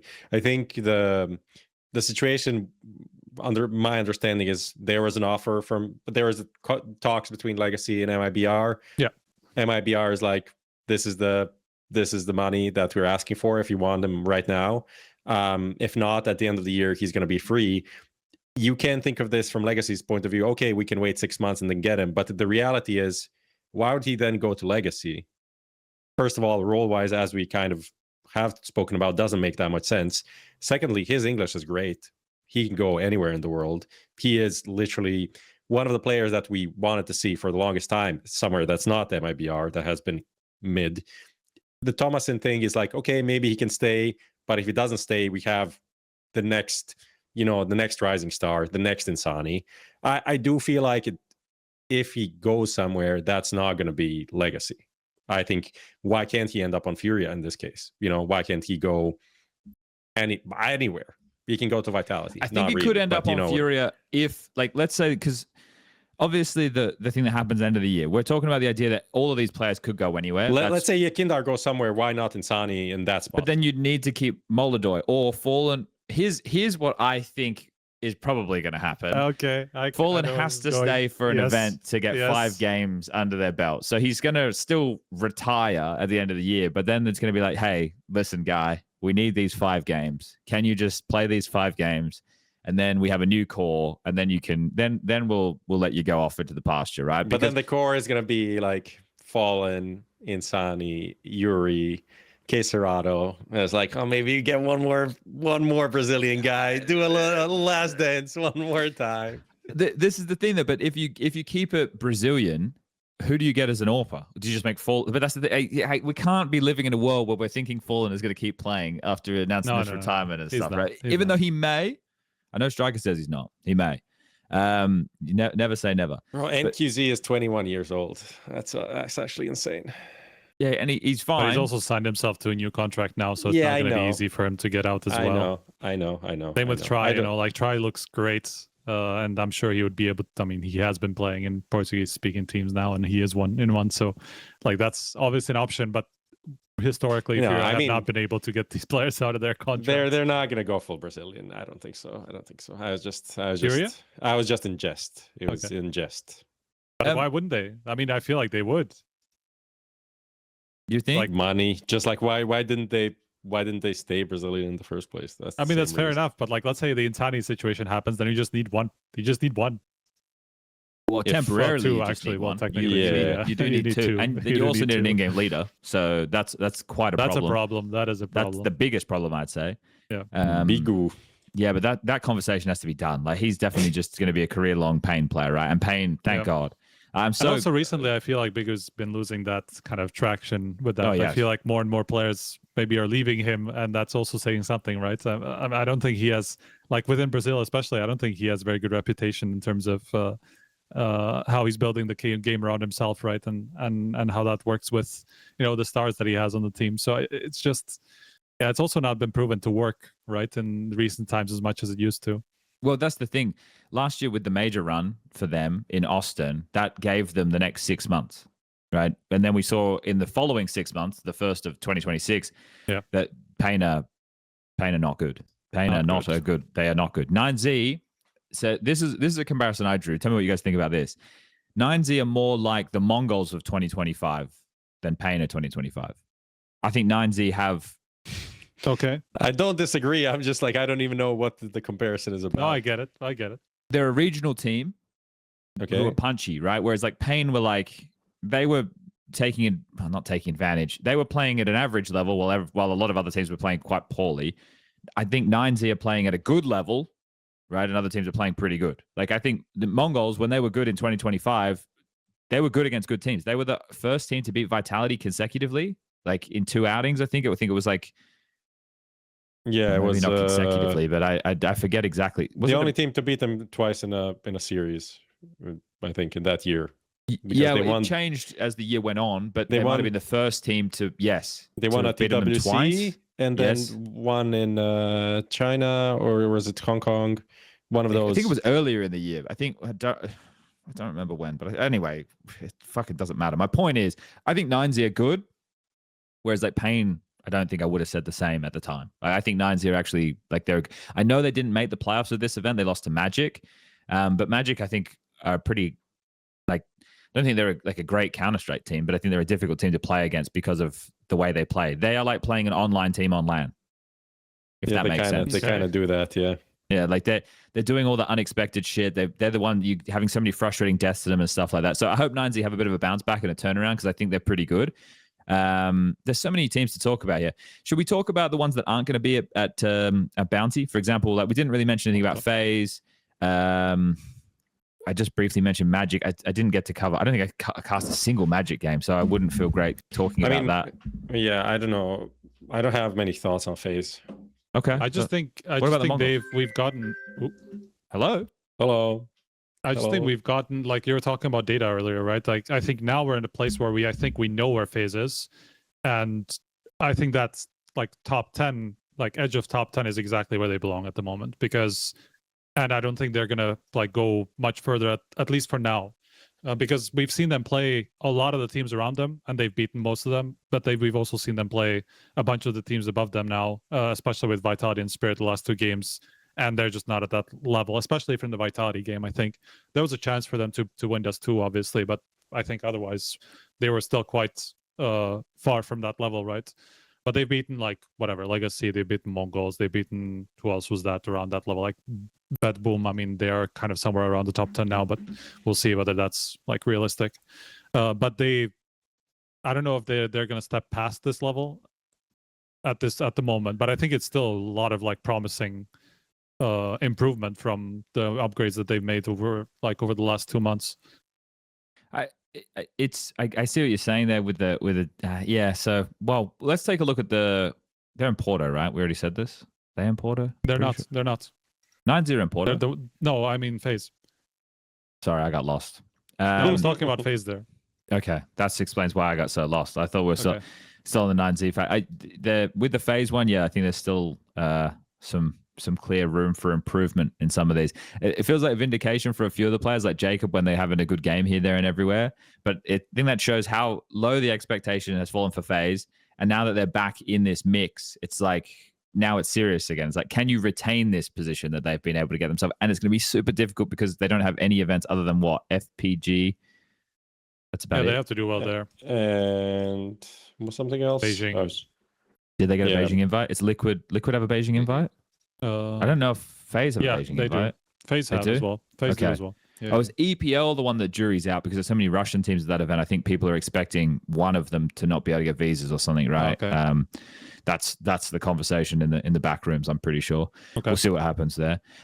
Okay, we've been on this like broader conversation topic for a while, and normally we don't do that here. We're normally a bit more pointed and stuff. So I hope that that's been okay for people because there's so many. It's things a lot of teams. It's a lot of data that we got just now. So and it all interlinks, right? They get all. So to talk about it broadly and less pointed, I think is more genuine to where we're at than it is just to point and just go okay. So, but I also think it works as like a kind of a blast preview. You know, like obviously we can go into it as like a separate conversation, but I'm not sure that we're gonna say like one team that we haven't mentioned that like going into that conversation is basically Na'Vi. I think everybody else we've spoken about.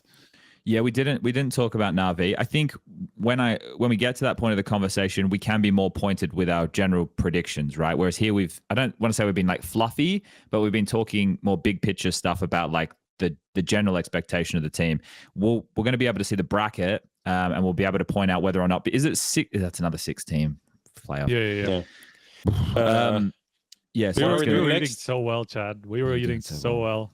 So good. Sorry, Prof. What's up? What are we doing? Do you want to do a quick ad roll? Yeah, let's do a quick ad break. We'll come back and then we'll jump into a couple of these news pieces that are either recent news or things that have been conversation points on Reddit and Twitter and stuff over the last week and a bit. So let's take the ad break. I've cooled down now and we'll be RB. Sorry, Lucas. Want to hear what the pros have to say? You're going to see big things from this kid. HLTV interviews on the go as they happen. Follow HLTV on Spotify. Today's HLTV Confirmed episode is brought to you by Skins.com. Skins.com has 0% transaction fees, plus a dedicated instant sell feature when you need cash fast. To start trading, just click login, sign in using your preferred method, and sift through the 50,000 plus skins already listed. A profitable trade is merely a few clicks away. There's another point, Prof, where I'm questioning. I'm going, did you move my computer when I was away? He's like, no, I just moved the chair. No, I'm not blaming you. I just need to know. It's all working. Everything's fine. We're back. We're back for the break. All right, this is HLTV Confirmed if you didn't know. That's what this show is. We confirm things sometimes. Right now, we're not confirming anything. Here's what I do want to discuss. A couple of bits of news that happened over the course of EWC. A couple of topics that maybe came out in interviews. A couple of things that were presented to us. One of them being the Vitality contract extensions. So we saw, and I really liked the piece that Vitality did that ended up getting played on the EWC broadcast. But were they in like a French museum or some shit again? They always do these really big things in Paris, don't they? But a few things. One, I liked their merch that they were wearing there. They were kind of like rugby jackets or shirts. They had like the polo neck and stuff, and I thought they were nice. Not sponsored. I just thought they were cool. And I went to go buy some, and they were sold out. Second of all, I liked the video. I thought it was like a well-timed thing to do it in Paris, right in front of the crowd, because there was that STC Arena, I think is what the official title was for it. I just called the fucking big one. I think there was 7,000 people seating there, right? From what I understood. So to do that, and a lot of French fans who we discussed, maybe not just Counter-Strike fans, but they would know. You would have seen this, Striker. Yeah. First of all, the amount of EWC ads across Paris was insane. But then I started to see just Vitality ads on the back of the bus with Apex and ZywOo. And when I saw those, I was like, holy shit. Like that. I know they've done big stuff in Paris before, but it's so insane to think about that. When I was talking to some of the younger guys on the media day, like I was talking to a few of I was talking to the bait guys, and I was like, "Oh, you guys ever been to Paris before?" And MPO was like, "Yeah, obviously," like because he played with Na'Vi at Paris. But the rest are like, "Nah." And I'm like, Paris, as an Australian guy, if I took 20 years off my age and went back and thought about going to Paris, it's something that I probably would never have really done. But you see it in movies, you have all these things, and then these guys are all over bus stops and shit in that city. I think, I'm obviously not in touch with the common man anymore. I'm trying to bring myself back there. But the idea that they're advertised all over the city like that, not the EWC stuff, right? That's obviously part of the government with EWC and all the funding. But the Vitality stuff is crazy to me. Like it's a fucking video game. I keep reminding myself that all the time. And seeing these guys on the back of the buses and stuff, I thought that was really cool. But anyway, to focus back in on the news, the contract extensions, I know there was probably some questions for people of how long Apex would go, because he's discussed in podcasts and stuff before about retirement, especially with it being a news article with like Fallen. I've had both of them on podcasts before, and the two of them talking about retirement. And Apex is a guy who's, saying he will retire eventually, obviously, but something that it was ruminating, or at least it's a thought, like he's having a kid now and stuff soon, but he's extended until end of 2028, right? So same as ZywOo. I don't know how this makes you guys feel with obviously they're the two pieces of the team that are probably the hardest to replace. Would you guys agree with that sentiment? Like a good in-game leader and the best player in the world? I mean, yeah. ZywOo 100%. I mean, there's no fucking question about that. But also Apex, right? I mean, especially if you want to look inside France, right? I mean, that's kind of going to be pretty impossible. But yes, ZywOo obviously. You agree? I guess but who would you like? Just let's maybe think. There's not many candidates you could replace. Isn't Apex the most winningest player of all time? Yes. So we're not, and he's also like a face for the team and the org and everything. Obviously, if he's not playing well, then yeah, you're going to try and replace him. But anyway, the contract extensions. What does this make you guys think about Vitality? Does this change anything in your thought process? Right? Does it make you okay? Like these two are staying, but there will have to be within that time period a roster change. They cannot stay with this team the entire time. No, right? no. I mean, that's not. I think I'm just in the camp of people who probably think that ZywOo's never going to move anywhere in his entire career, and his entire career is just going to be Vitality. Apex is a different conversation, right? The conversation around Apex has been more about like how long he's got in him, and I mean it's something that as you said, he spoke about several times. But even in like a little piece that we did with those two, when Vitality told us about this a while ago, that it was going to happen, Apex made it pretty clear that this could be his last contract, right? Because he was saying that by the end of it, he's going to be almost 36, and there's only very, very few players who have maintained a career at the top at that age, which is like, I mean, effectively karrigan. That's even, you can't even say Snappy in the same breath because he's not in the tier 1 anymore. You could have said Magic, but Magic's just gone at 35. Right. Major, he's always been up there, and Fallen is another one of those who is somewhere up there. I think 35 as well. Yeah, so like that's a very, very exclusive club, and obviously one of them is about to leave. Who knows? Major, I don't have the same sense. Really? Okay. I don't have the same sense with him, like that he's just out of the game now. I don't know. Maybe I'm just not really thinking about it too much. But obviously, it's the sort of an age that very, very few players go past. And now that Apex is obviously going to have his own family and all that stuff, he's spoken about it quite clearly. He doesn't know whether he's like at some point he's just going to be like, yeah, that's just what I want to focus on after that, right? When I asked him about it myself after the news came out, he said something like, yeah, the kid's not going to remember the first couple of years, but after that, I'll have to be a bit more careful about, being around for him and or her. I can't remember now. And that's obviously something that's going to be very relevant, like 2 years into the kid's life, right? When that contract comes to an end it's end of 28, I think, right? Yes.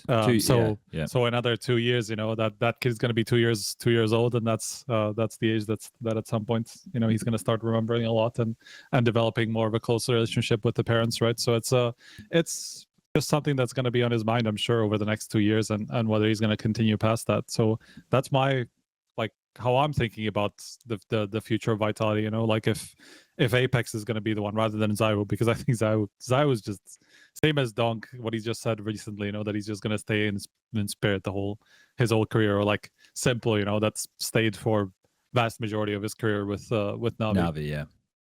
Yeah, I think it'd be interesting, right? Obviously, it shows like if I'm Apex and I've re-signed, it's like, okay, from a financial standpoint, that's great, but you're a competitor, and obviously he's a very competitive guy, so there's a lot of things that you probably going to try and achieve within that time. And if he knows in the back of his mind, it's like, as soon as that ends, that's it, right? Whether or not it's going to be the case, because you can think this way. I could go, like if I look at it from my perspective, 2028, yeah, at the end of 2028, that's enough. I've been commentating at that point for this many years. But then I get there and it's like, okay, maybe that'll change. The same thing could happen with an Apex, right? Like that 2 years is a long time in all this. And who knows where Vitality are going to be in the conversation, right? Are they going to be, you know, the top 3 team in the world still? Are they going to have fallen and just outside the top 10? We don't know. I imagine if ZywOo's there, it would be hard to imagine they're not like a top 10 team. But it does make me ask questions of, what else will happen within the squad, because Jack said in some interviews and stuff about, you know, potentially Flamesy doing in-game leading in the future, or like obviously if when Apex isn't there and JL's there, who's going to do it? Well, it'd probably be Mezzy. Mezzy's done it before in the Fnatic times. A lot of things very weird about the signaling around that conversation, by the way. Have you noticed? Well, because we asked, it's like, a weird when we thing. asked, I don't know. It is when a we weird asked thing. Twistzz, he was very mysterious about it. He's like didn't want to answer. But then when he was on one of the co-streams, I can't remember. There was a co-stream where I think Apex said something along the lines of that it's just going to be very shared leadership. Then somebody else like JL said it was going to be Mezzy, you know, and you're like, what the fuck, man? Like, what is it? What is the answer actually? I'm sure like, no one knows. I do think that it's kind of going to be more of a committee thing. That I think that's probably the closest to the truth, where, you know, somebody's just going to have the final call, right? But a lot of the openings, a lot of the stuff that you're talking about with MongolZ, right? Like how MongolZ used to work when Brolin was in game lead in there, right? Like I would imagine it's going to be a lot of that, where you'll just have ZywOo and Flamesy probably calling a lot of their openings, and then maybe late round, mid round, they're going to have somebody like Mezzy, you know, probably making a lot of the calls if there's not one already kind of made out of the situation that's happened, right? So I think that's probably the sort of deal that's going to happen. There was something I did hear in one of the interviews. Maybe it was Flamesy who was talking about this, because I was listening to obviously the ones you guys were doing, but there's a couple of other fucking vendors doing stuff too that I was listening to, and this is the one where the conversation about the player union. We'll get to that in a second. But he made mention of how it would be nice with JL there because it will bring them, like he mentioned, JL's good for the vibes, cool. But then he also mentioned that it'd be nice because their playbook, they won't have 16 strats on every map like they'd have with Mezzy. They would have to be more focused on the basics, which I think is a good thing, because in this like cat and mouse game against the other top teams that Vitality are always playing, easy to leave the basics behind because it's like, okay, well, last time we did this and they did this, so this is how we're going to counter this next time to do this, so their expectations that, right? Like, that sounds like a bit of mumbo jumbo, but I don't know what Matt and Xtaz and Apex's prep on all these micro things looks like. So, you know, that game that you get in is a whole different game of Counter-Strike to turn off the names on the other side of the server and just play, right? Like that's why online Counter-Strike or some of these events where there's so many teams of lower scale is so hard, because they're doing shit that you can't possibly be prepared for, and you just need to have strong fundamentals and basics. And that might be what having JL here at these few events really drills in for Vitality. But I'm going to go into a conversation that I will continue later when we talk about Porto. I want to just quickly bring up this one because, Prof, you mentioned it in our WhatsApp chat. Yeah. And obviously it took off again with a bit of a conversation. And I don't take a lot, because this was post-mortem of a loss from Vitality. This was literally, he was doing these interviews after they'd lost to Spirit. So Flamesy mentioned the need for a player union. We've discussed the player union stuff several times before on the show, so I don't think we really need to rehash the details, but it is interesting to see it pop back up again, Prof, and for it to be from Flames. Yeah, I think that's where, I mean, the TLDR is like, we think it would be nice to have it, but it's ultimately onto the players to make it. Like, it's not anyone else's responsibility, nor will anyone else do it, or can anyone else do it. And until they do it, it won't happen. And it existed before and it died. Thanks to, I would say, just poor people that were in charge of it. And, Wasn't the guy in charge, a Danish guy who did like handball unions or some shit? Yeah. So moving on, we don't need to dwell on that. I think it's interesting that Flames is saying this, because like, which team had more? Who was check your privilege? You know, that's kind of the moment. But also, it is better coming from a team that's on the top than from some team that's like snappy. Yeah, being like, oh, we need more time off or whatever, because you know, this is a team that can say anything and people will be like, oh yeah, this is really good. And this is why this offhand comment kind of became a bit of a discussion in the interview, became like a topic of discussion on Twitter and stuff like this, is because Flames is liked, and if he says something, then people will be like, oh, this kind of sounds good, maybe we should do this.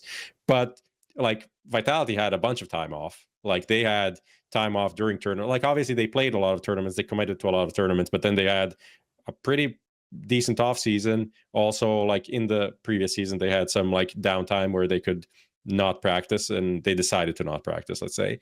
And it's funny because Flames also mentions, is like, oh, look at FaZe, they didn't have any time off, they need to play through the blah blah. It's like, yeah, but I think FaZe like that they had no time off, because that allowed them to kind of get back on this invite loop. And you know, now they only have Fisher, and that kind of decides where they will end up moving towards the major. But I'm pretty sure they're really happy they could play through the off season. And if you ask them now, would you rather have no tournaments for like a month and a half, or have these opportunities to grind the rankings and come out of nowhere pretty much on the rankings to being a relevant team and getting invites? They'd probably say yes. So, and this is ultimately the whole issue about the off season, is as much as you want to say it's good for everyone, it's really not, because it really depends where you are on the ranking. So yeah, that's it. But power to you, Flames. Maybe he can be the guy to put this together. Actual power to you. I wouldn't put it past him. He's a very social person. He could go and like talk to the right 10 people and make it, you know, get the ball rolling. Just for those who maybe are new to the Counter-Strike space, the CSPPA, when it existed, was not a player-funded union. And the only way, in my opinion, a union can exist in Counter-Strike is if it's player-funded, which would mean that every player would have to give up a part of their salary. My proposal, and it's not a percentage or anything, I'd have to work it out. And I also don't know how much players get paid on all levels. But if you took a percentage of your salary a month, right? So that way it wasn't a set fee. Like if you're a top 30 player, you're not making as much as a top 5 player, right? I'm talking team, not individual. If it's a percentage of your salary, then it's going to scale. But also, once you start getting to a certain point of things, like Prof's pointing out, teams are going to want opportunities to play in an area where it's the player break or tournament break or whatever, right? The certain teams are hungrier and are going to want that. And the key to all of this, and what I think will eventually settle in, we still need some adjustments to some of the rules with the VRS, because on these lower levels or regional levels, I saw Gomez getting involved in some stuff on, I don't know if you saw this, Strike, you might have been too busy, but getting about some of these regional or smaller events with VRS invites. That'll all slowly be worked out in the wash. And I know that doesn't help the players and individuals in the now, but we work on a longer time frame with Counter-Strike, right? Unless you're the pro player and you're dealing with it, that's unfortunately the way she goes. But the long and the short of this, I believe, will be teams will select events. Obviously, this is going to suck because of all the incentive structures that their orgs are getting. That's kind of why they're going to more and more events, is to be part of these incentive structures. But I think eventually you'll get in a position where you're picking and choosing key events over the course of a season, as opposed to going on these long ventures. And then if you have to play more like FaZe, you have to play more. And if you can pick and choose, like Vitality were able to do in the past, you pick and choose. And then your breaks are when you decide your breaks are, and you take advantage of those breaks. Vitality are literally the blueprint for that, right? That's the way it is. And sure that they were like, oh, well, you know, we took our vacation at the Atlanta event and then we still won Fort Worth as well. It's like, yeah, but we're seeing the ramifications of that now. Flames, even in that interview, was like, you know, it's not me. I could have played more, you know, and in hindsight, I would have played more, but it's the other guys. They're old. And as I'm getting older, like I can see it, you know, you do need a break, but it's not me. And I was like, all right, hold up a second. How far down this rabbit hole we going, mate? But it's one of these situations where I don't think we will have a player union. I don't think they will be able to get together. I don't think anybody will be willing to give up part of their salary, to be completely honest with you, to fund a union. I don't think that they care about it that much, because if they did, it wouldn't take a lot. These guys all make not all. And that's also definitely in part because they all have very different priorities, right? So like how can you come together and like commit to something that you will work against you at some point, if you want to have like a summer break or whatever for everybody across all tiers of competition or whatever, then tier 2 players are going to be like, what the fuck, like this is where we play, and things like that. So like it's very, very difficult to do in a circuit as unfortunately I mean, yes, but also that's kind of what unions are. It's for the benefit of the greater greater good, the union good. It's not about the one guy. That's why you pay out of your pocket every month in a union. Hopefully you never need that money. That's kind of the idea of a union. Yes. Hopefully you are always there. You don't get fired. You don't get injured at work or whatever the fuck. So you never get that union compensation, but you're doing it to support everyone, and if shit happens, so that you're supported. And it's kind of like you give, you win some, you lose some. That's the idea. But I also understand it's quite different to be in a factory where you see these people every day and you kind of work on similar schedules and all of these things versus what CS is. It's quite just all over the place. All right, we won't dwell too long on this. Okay, we're going to be well behind on today's episode, so sorry everyone I was late. Sorry that we're dragging. Not my tempo. All right, let's jump into our top comment, brought to you in conjunction with Stake. So we're talking about Vitality. If you're a Vitality fan, you can win a jersey. We're talking to a young guy. Actually, I don't know if he's a young guy. I was talking to a guy at EWC. He's from the UK. He was driving around. He drove to the event, and he said he almost won the jersey a couple of weeks ago. But he didn't. He was one of the YouTube comments. So I forget which one, but I was chatting to him at EWC. Nice. So shout out to that gentleman. So if you don't know this, everybody, you can make comments in the YouTube section of these videos. And if Prof likes them, he'll highlight them. If you get the most likes, you win a Vitality jersey thanks to Stake. So here it is. Prof, what do we got? Okay, starting with the Spotify ones. It's also crazy. It's been 3 weeks, and then people are responding to something that was on the episode the week before that. So the references are quite old going on here. But Braden says top comment next week should be a Mick 1 jersey instead of a Vitality jersey. Shout out to Mick 1. Only comes in extra small. The Finnish 15-year-old that was destroyed and humiliated by Simple on his first ever Was lane. he humiliated? No, he wasn't. He was actually he actually had a positive rating. I was gonna say, I thought Mick 1's my goat. But you had a little bit there, and then that was clipped as the intro. So a lot of people are like responding about Mick 1. Anyway, okay, moving on to the next one. Christian R. I don't want the Vitality jersey. I want SPUNJ's Counter-Strike shirt.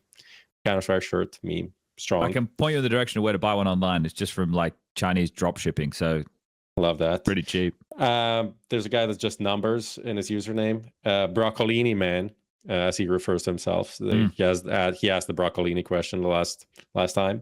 With an actual question. Does EWC have different guidelines for team names? Never heard P Vision or B8 as much on a broadcast. How about BB Team BB? How about I don't think B8 is a problem. I think B8 is I don't know why people do B8. Like if people don't understand, maybe that's what Dendy wants it to be. But just the way I look at this, guys, if you don't know, Dendy used to be a professional Dota player, and he's Ukrainian. He's very well known for playing a character called Pudge. Now, Pudge, his mechanic, the one that was the most well known, was he would sit in the bushes like with a hook, and he would throw the hook into the lane. And if the hook hit you, it'd pull you to him. So the bait logo is a hook, right? That Dendy, guys, really like fishing go look bait, at it. fishing hook. Exactly. Yeah. So bait, like BAIT, like blame F, right? Like that type of thing. That right there, that's what we're talking about. Bait. That is it. That's what we're going with. Okay. The B8 part, that doesn't come into the conversation, Broccolini Man, but the P Vision or the BB team or the One Wing, as we were asked to refer to them by. One Wing. WING. What? The One Win team? Yeah, One Wing. Yeah. Okay. I believe that they get to choose how they want their abbreviation to be, but the reason that it is because these are just gambling sponsored teams. That's all. This is a gambling company that sponsors a team. It's like when we talk about Simple's team. It's the same thing. So on the BCG, broadcast, that was also BCG and not BC game. So when we go to, I know this has been the case when I've worked PGL events, right? If people would have just seen this at the international as well. If you're watching the international, the team in the final against Team Spirit was called Team Vision, which is just Paravision's version of Dota team, right? But they're not P-Vision, they're Team Vision. Their Dota, their Bet Boom, their team was Boom Boys. That was the name of their BB would stand for Boom Boys, right? And but so when we have Bet Boom, it's either BB Team, Team BB, right? We would just call them Boomich's boys, right? Apparently I can get away with things because I'm Australian. I can just like come up with nicknames for shit, and apparently it's fine. No one gives a fuck. P Vision, yes, Gamba sponsor. One win, one wing, Gamba sponsor, right? So that's why. Do I bother finding out the reason that we're meant to do this? No. Do I just do as I'm told? Yes. Does it bother me? Not really. Do I sometimes call them by the wrong name? Yes. Do I get reprimanded? No. Nothing happens. If I said Bet Boom and Paravision accidentally while casting them, nothing happens. People aren't coming and going, oh my God, we're taking money out of your paycheck. We're all going to jail. Nothing happens. It's just like, hey, please call them this. Okay, I'll do my best. But when I'm sitting there talking for 45 minutes at a time, occasionally I'm going to say the wrong thing. So that's the explanation there. It doesn't give you the real reason, but yeah, that's all I got for you. Yeah, I mean, from what we know, there's a very, very strong, how do I say, oversight about betting, gambling visibility across EWC, across like everything that's going on there. That's and potentially tied to like French government being involved, and then you know how these things go when the government is there. Maybe they want to adhere to like certain things in a certain way. So I think that's where it came from, like on the casting side as well. I mean, I know that they were very, very, very strict about it with the teams. I mean, that from what I remember, it even came down to some of the teams wearing like completely clean jerseys, like halfway through the LCQ. Not even completely clean jerseys, but at like actual like EWC shirts because the jersey didn't. I think 100 Thieves might have been because K27 they were like, as well. They have Rubet like a part of the logo or something. So like at some point, I know that the EWC wasn't happy with them being just like taped over with like the black tape, right, and things like that.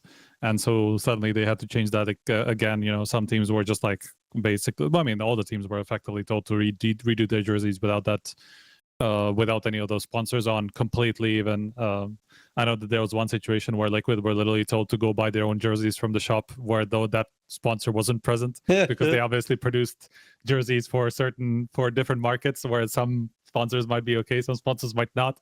So at some point, you know, instead of having taped over jerseys, Liquid were literally told, there's a shop there literally has your stock of jerseys that we would find acceptable, go buy them. This literally happened before a game, like maybe even as they started a game or something like that, very, very close to one of the LCQ games. Shit, okay. So that was interesting. Yeah, I definitely feel like this was the strictest I've ever heard anyone be on these things. Let's put it like that. So okay, next one, top comment from the YouTube. This was also from last week. You had this very fresh cut and like a nice shave. Yeah, and a little button up and everything. So Jeremy said, nice of 2016 SPUNJ to host this week's episode. It was Jeremy. Yeah, shout out to Jeremy one time. And Matthias Nepras, who says, people unironically wishing for a MongolZ jersey might even exist now. This is after MongolZ's victory at Bounty. I don't know why I want to stay stake, maybe because they're sponsoring this episode and the logo is right there on like 5 places currently on the screen. But yeah, that's out of the window now as they just crashed out. Winning comment, JL Vitality stand-in announcement hours after vague posting in the podcast is absolutely diabolical. I didn't know the announcement was happening that day. I would have just said it if I had fucking known. I would have broken the news. Yeah, it was one of those Aki's situation where we kind of all know Striker is trying to get it confirmed so he can like post it, but he doesn't want to leak it on too early, and not 100% sure. It was a very weird one.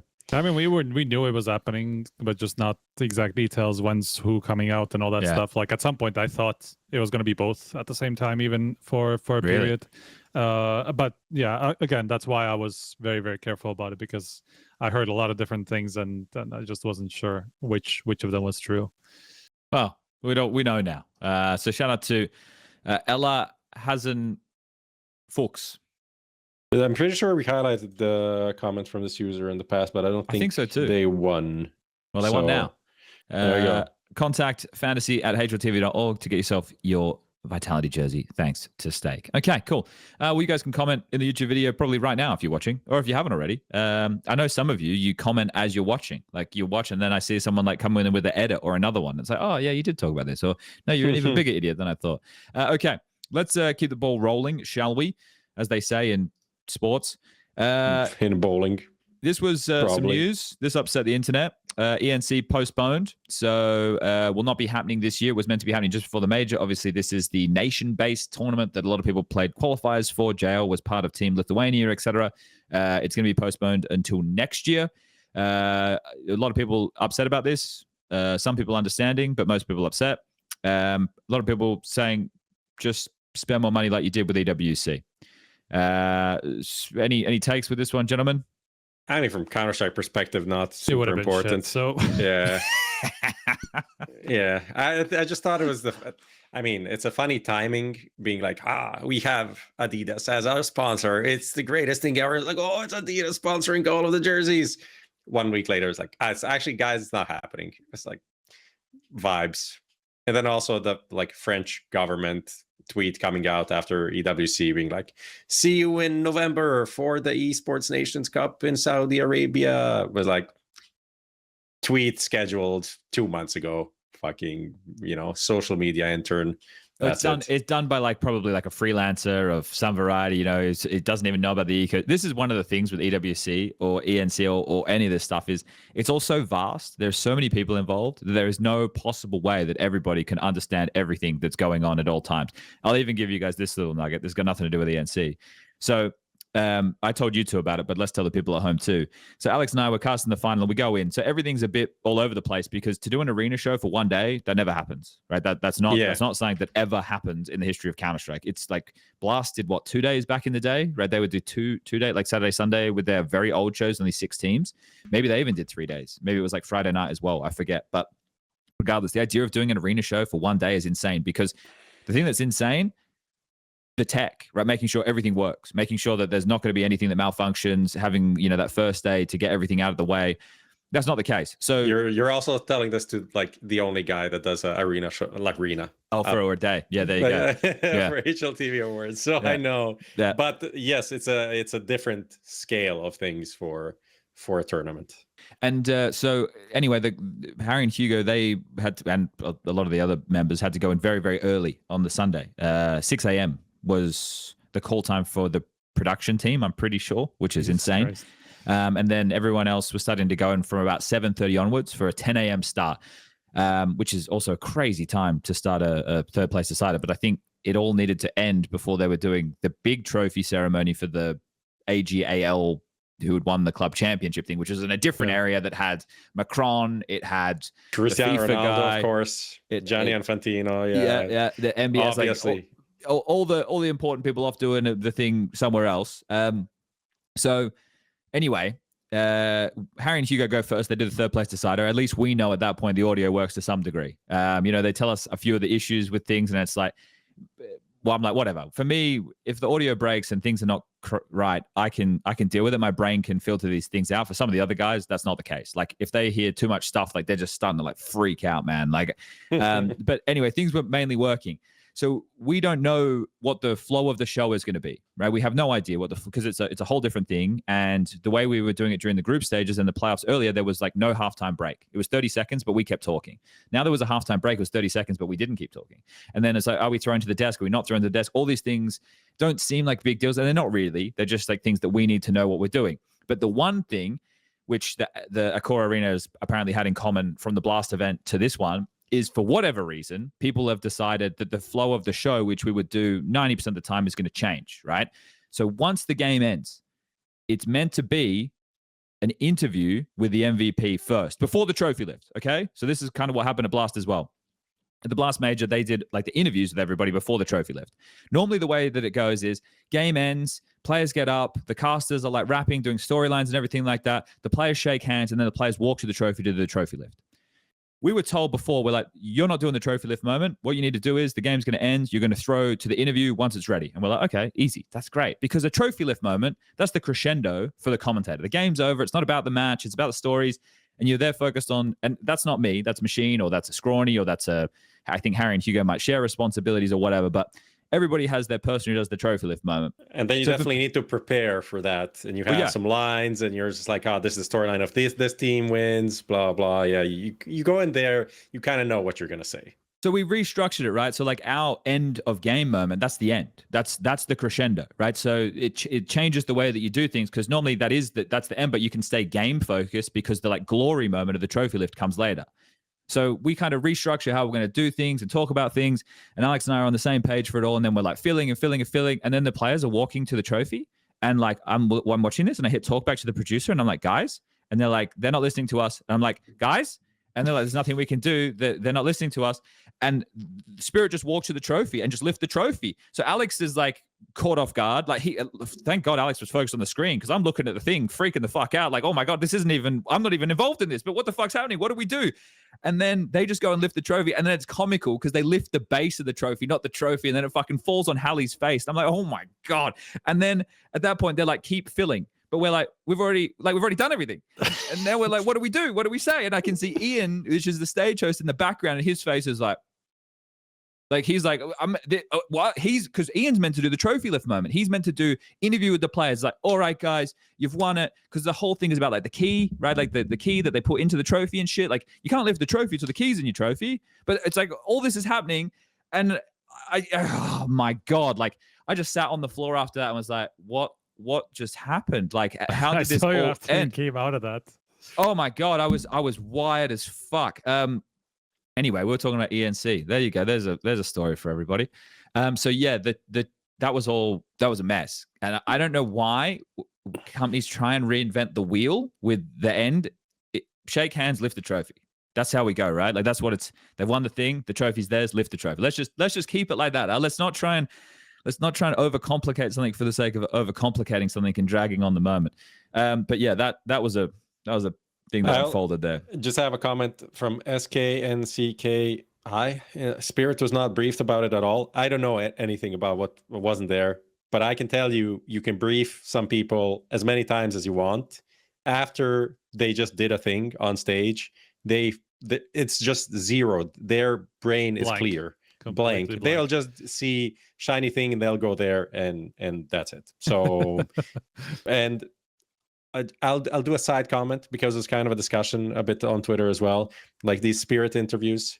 I want to say on one hand, it was kind of funny how much of a tough time they're giving all of these like non-CS interviewers. And you can argue like, okay, maybe they can ask better questions, but then also you can't really ask deep questions on a stage. But then even if you ask a deep question, as Strikers did in the post-match, like behind scenes, then they'll still say, I don't want to say because it's tactical information.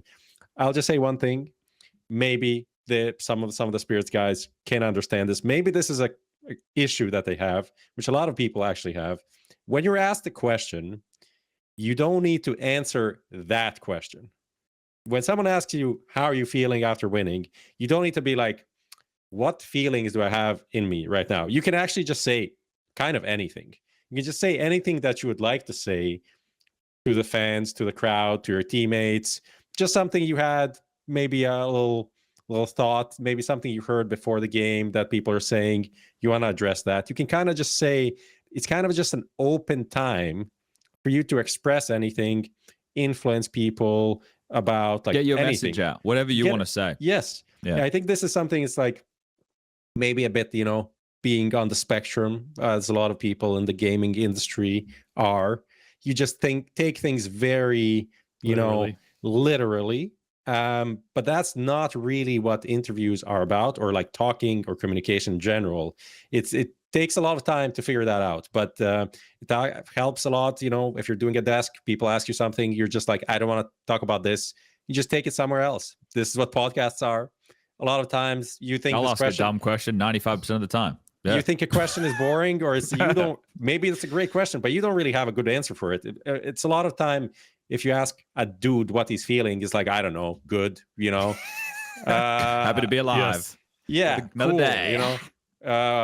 Tired, but it's like it's not. It's a two-way street, and you're gonna be interviewed anyway. You're gonna be on that stage anyway. Might as well just say something that is kind of makes you feel nice, and you know, experiment with it. Try different things, and maybe you like it. Bro, so here's when the walkouts happen and the crowd is booing them. Okay, there's a lot of things that factor into the booing of Spirit. So it's not surprising to see being in Europe. It's not surprising to see when we're in Poland, for example, right?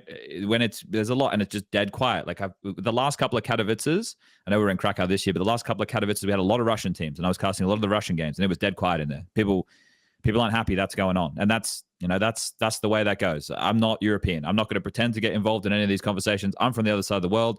I'm an idiot. I'm ignorant. Don't expect me to express any views that you should base anything off. So, but from an angle of a human being angle, if I'm Donk, if I'm Zontix, if I'm any of these guys, and I'm walking out, or am I lagging? No, good. I think Okay. I think the preview just went out. Is Lucas here? Uh-oh. Are we we getting still F? running? We're still going? You're good. Okay. Things just lag like immensely. Okay. If I'm any of these guys and I go out there and I'm getting booed, the first thing that does act as extra motivation, right? To fuck the other guys up on the other side of the stage. The other is to be fuck you to the crowd, right? So the idea that in that situation, they go out there and they're interviewed and they probably don't want to talk. I probably wouldn't want to talk either. Like I just had a whole arena of people booing me. They don't care if I win or lose. People still like cheered and stuff when it was over and they won. Like they still got those good graces. But if from a playing position, if I was getting booed, I'd have a chip on my shoulder. I would have a chip on my shoulder. I would not be treating that like that. These are paying people. They can do what they want, right? They can boo, they can cheer. That's up to them. They're paying to be there. That's completely their choice. But I mean, as a player, I don't have to like, as soon as they got booed and I saw Donk went down, didn't give any of the fans a high five. I don't give fans a high five. You're fucking booing me. Like, fuck off. Like what? Maybe it's not those fans specifically, but it's the general vibe of things right there. So I can understand from that angle why they don't want to participate in that. And also if they want to turn it into this is obviously something that has been happening consistently now. This isn't new. It's not new to see Spirit give nothing answers in interviews. Whether it's like Prof saying because they're taking the questions literally, whether it's they don't want to play as part of the circus. And if they don't want to play as part of the circus, start using this in your favor. Like just go out there and just every question, just go no comment. And then you can't be surprised if people at home don't like that as players. Like that's a choice you're making, right? You don't have to participate in this. You're obligated to do interviews and stuff like this as far as these contracts are concerned. But like Prof saying, do it however you want.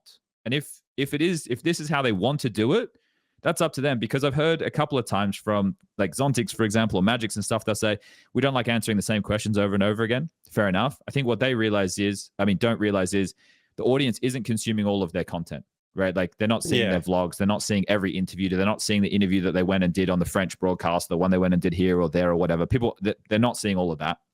As much as I understand, like it is probably annoying to answer the same questions over. I think there's like obviously differences when people ask like, oh, but Zontix, why you never smile? It's like, okay, this has obviously been answered like 70 times. Yeah, and there's a difference between a question asked like 3 times over the last 3 days. I'm sorry, but some of these interviews aren't even published yet. So there is also a bit of understanding how these things work, you know?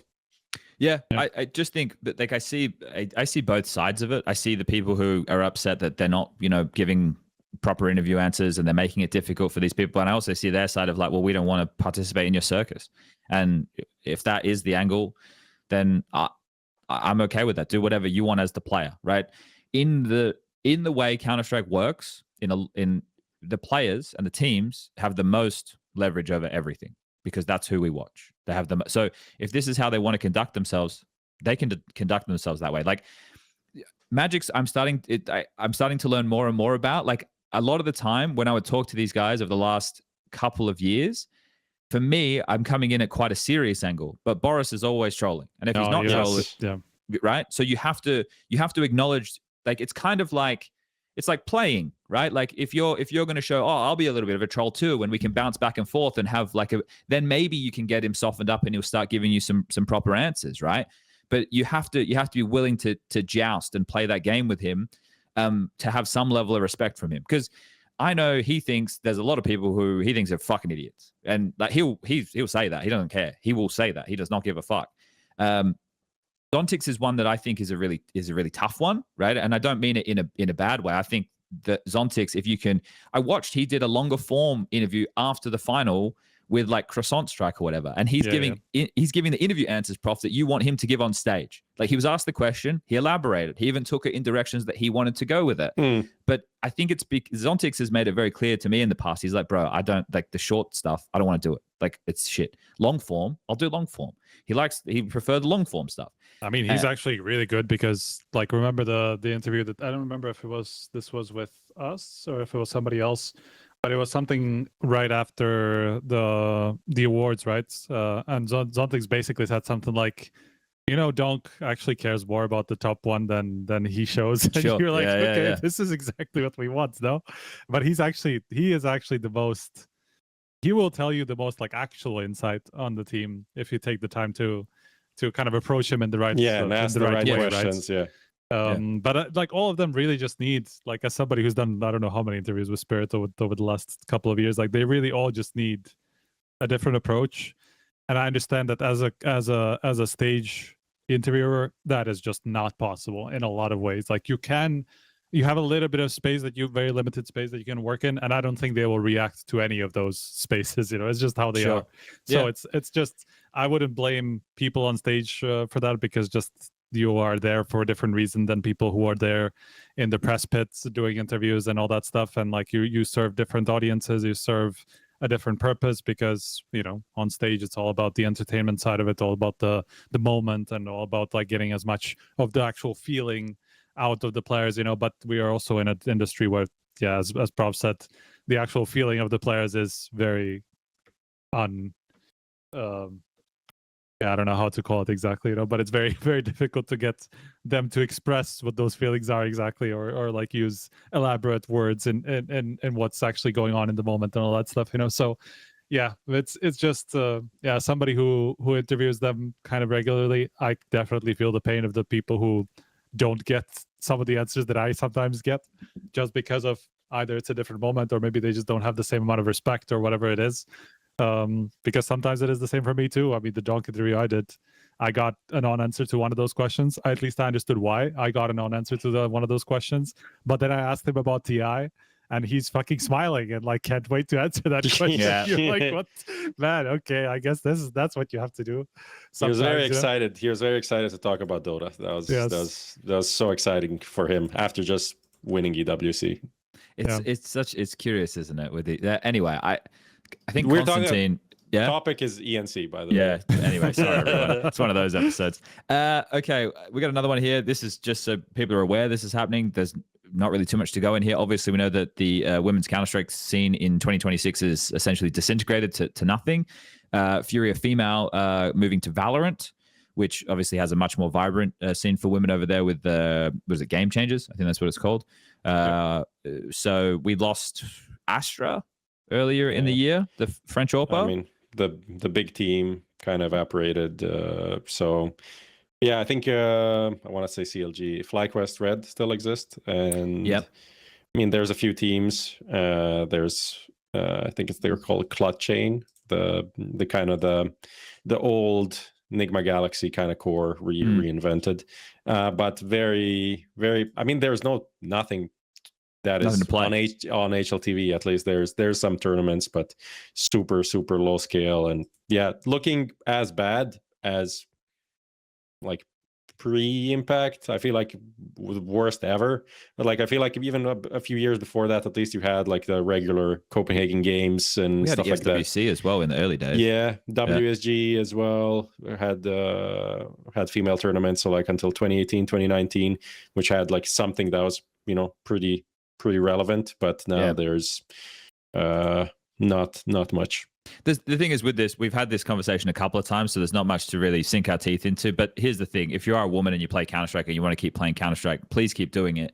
The thing is, to the people that you play with who are the issue, right? Men or boys out there who make your life a living hell just for being of the opposite gender, that behavior is the problem, and that behavior is what we need to curtail. So if you're an older guy and you're in a pug and you see that shit going on, obviously don't turn it into a fucking scene, but let's try and be adult about these things if we can, because the idea of changing game to keep a living playing a video game, again, I want to return to that. That's a great thing that we're able to do in 2026, but the goal eventually needs to be that we have men and women competing together in the best tournaments in the world. That needs to be the goal. So if you're a woman and you love Counter-Strike, keep playing. Get on a mixed team.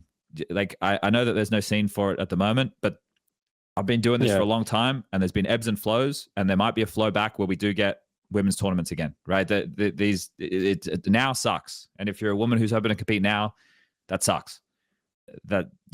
These things come in waves. These things come in. It's with everything, whether it's the player union conversation, whether it's these things they come in waves. Okay. I think I'll say two more things on this topic, because I don't think we'll be. I mean, maybe there will be another conversation about this later in the year, but I feel like this is the kind of the last big one. Is first thing, if someone wants to do something, if someone has money to throw at this problem, HLTV is happy to like do stuff. Like, we have internally looked at how much it would cost to run like a very simplified impact circuit, but it is 6 digits, of course, plus. Yeah. For the cheapest version, just to have 2 LANs is fucking expensive. And the other thing is, people are being like, Valve should just pay for this, blah blah. I don't know. I don't think they'll mind me saying this, but in conversations with us, it's a very, like, you know how they work. It's very like, okay, if we do this, how do we measure the outcome? Is it going to change anything? How does it work? And they're like, first of all, we don't even know how many men or women play Counter-Strike. It's not data we have. So when people are saying we should have female tournaments to have more players and all of these things, it's like, you don't have that data on Steam. We don't know who is playing the game from where. Like, you kind of know maybe credit card based information or whatever, but you don't know geolocation, age, or gender. So to put tournaments to be like, okay, we'll have more women players, we don't even know how many women players are now, or if that would increase anything. And also, is there any proof that this is the way that we're gonna have, equality? Because as much as people are saying like it's being done in Valorant or other games, there's still not really. There's not been a significant change of that. Doesn't mean it doesn't need to exist. Doesn't mean it's not a good thing. I think I do think it's a good thing, but from a very like mathematical equation, Valve way of thinking, I can't make an argument that this is necessary and that would directly lead. It would move the needle in a positive way. And if people can prove this, then make a thesis out there and maybe send it to CSGO team at CS2 team at valve.com. Yeah, I think it's just something for people to keep in mind with these ecosystems as well. We do talk about it, maybe a couple times a year, but for a Riot ecosystem, esports is a extension of the marketing arm. In Counter-Strike, the events are not an extension of the marketing arm. The events are run by third-party operators who are trying to make money in the space. They're two completely different things. So one is a budget that they're taking directly from the people who fund and play the game, and the other is companies who are running things independently. And that's why people can be upset with ESL for canceling Impact, but they're the only TO in recent history that have actually run anything, right? So you got to pick and choose where you want to point fingers. Okay. Jump to the next one. Got a couple of light bits of news here. Eternal Fire, I mentioned this before. They benched Bro. They brought in Soulfly. There was another one which has happened today, which is Luminosity benching Bymas. Do we know who they're getting, Striker? No, I know you've only been home for about 24 hours. Idea. Absolutely zero idea. Well, Youngster just got off of the Heroic roster. Could it be him? Could be. I don't know. Seems very convenient. That's just like 2 HLTV news, one above another. But yeah. I wouldn't be surprised. Like, it would be like, okay, I see this. Well, it says in the heroic statement, today we say, well, not even a statement, tweet. Oh, fucking hell.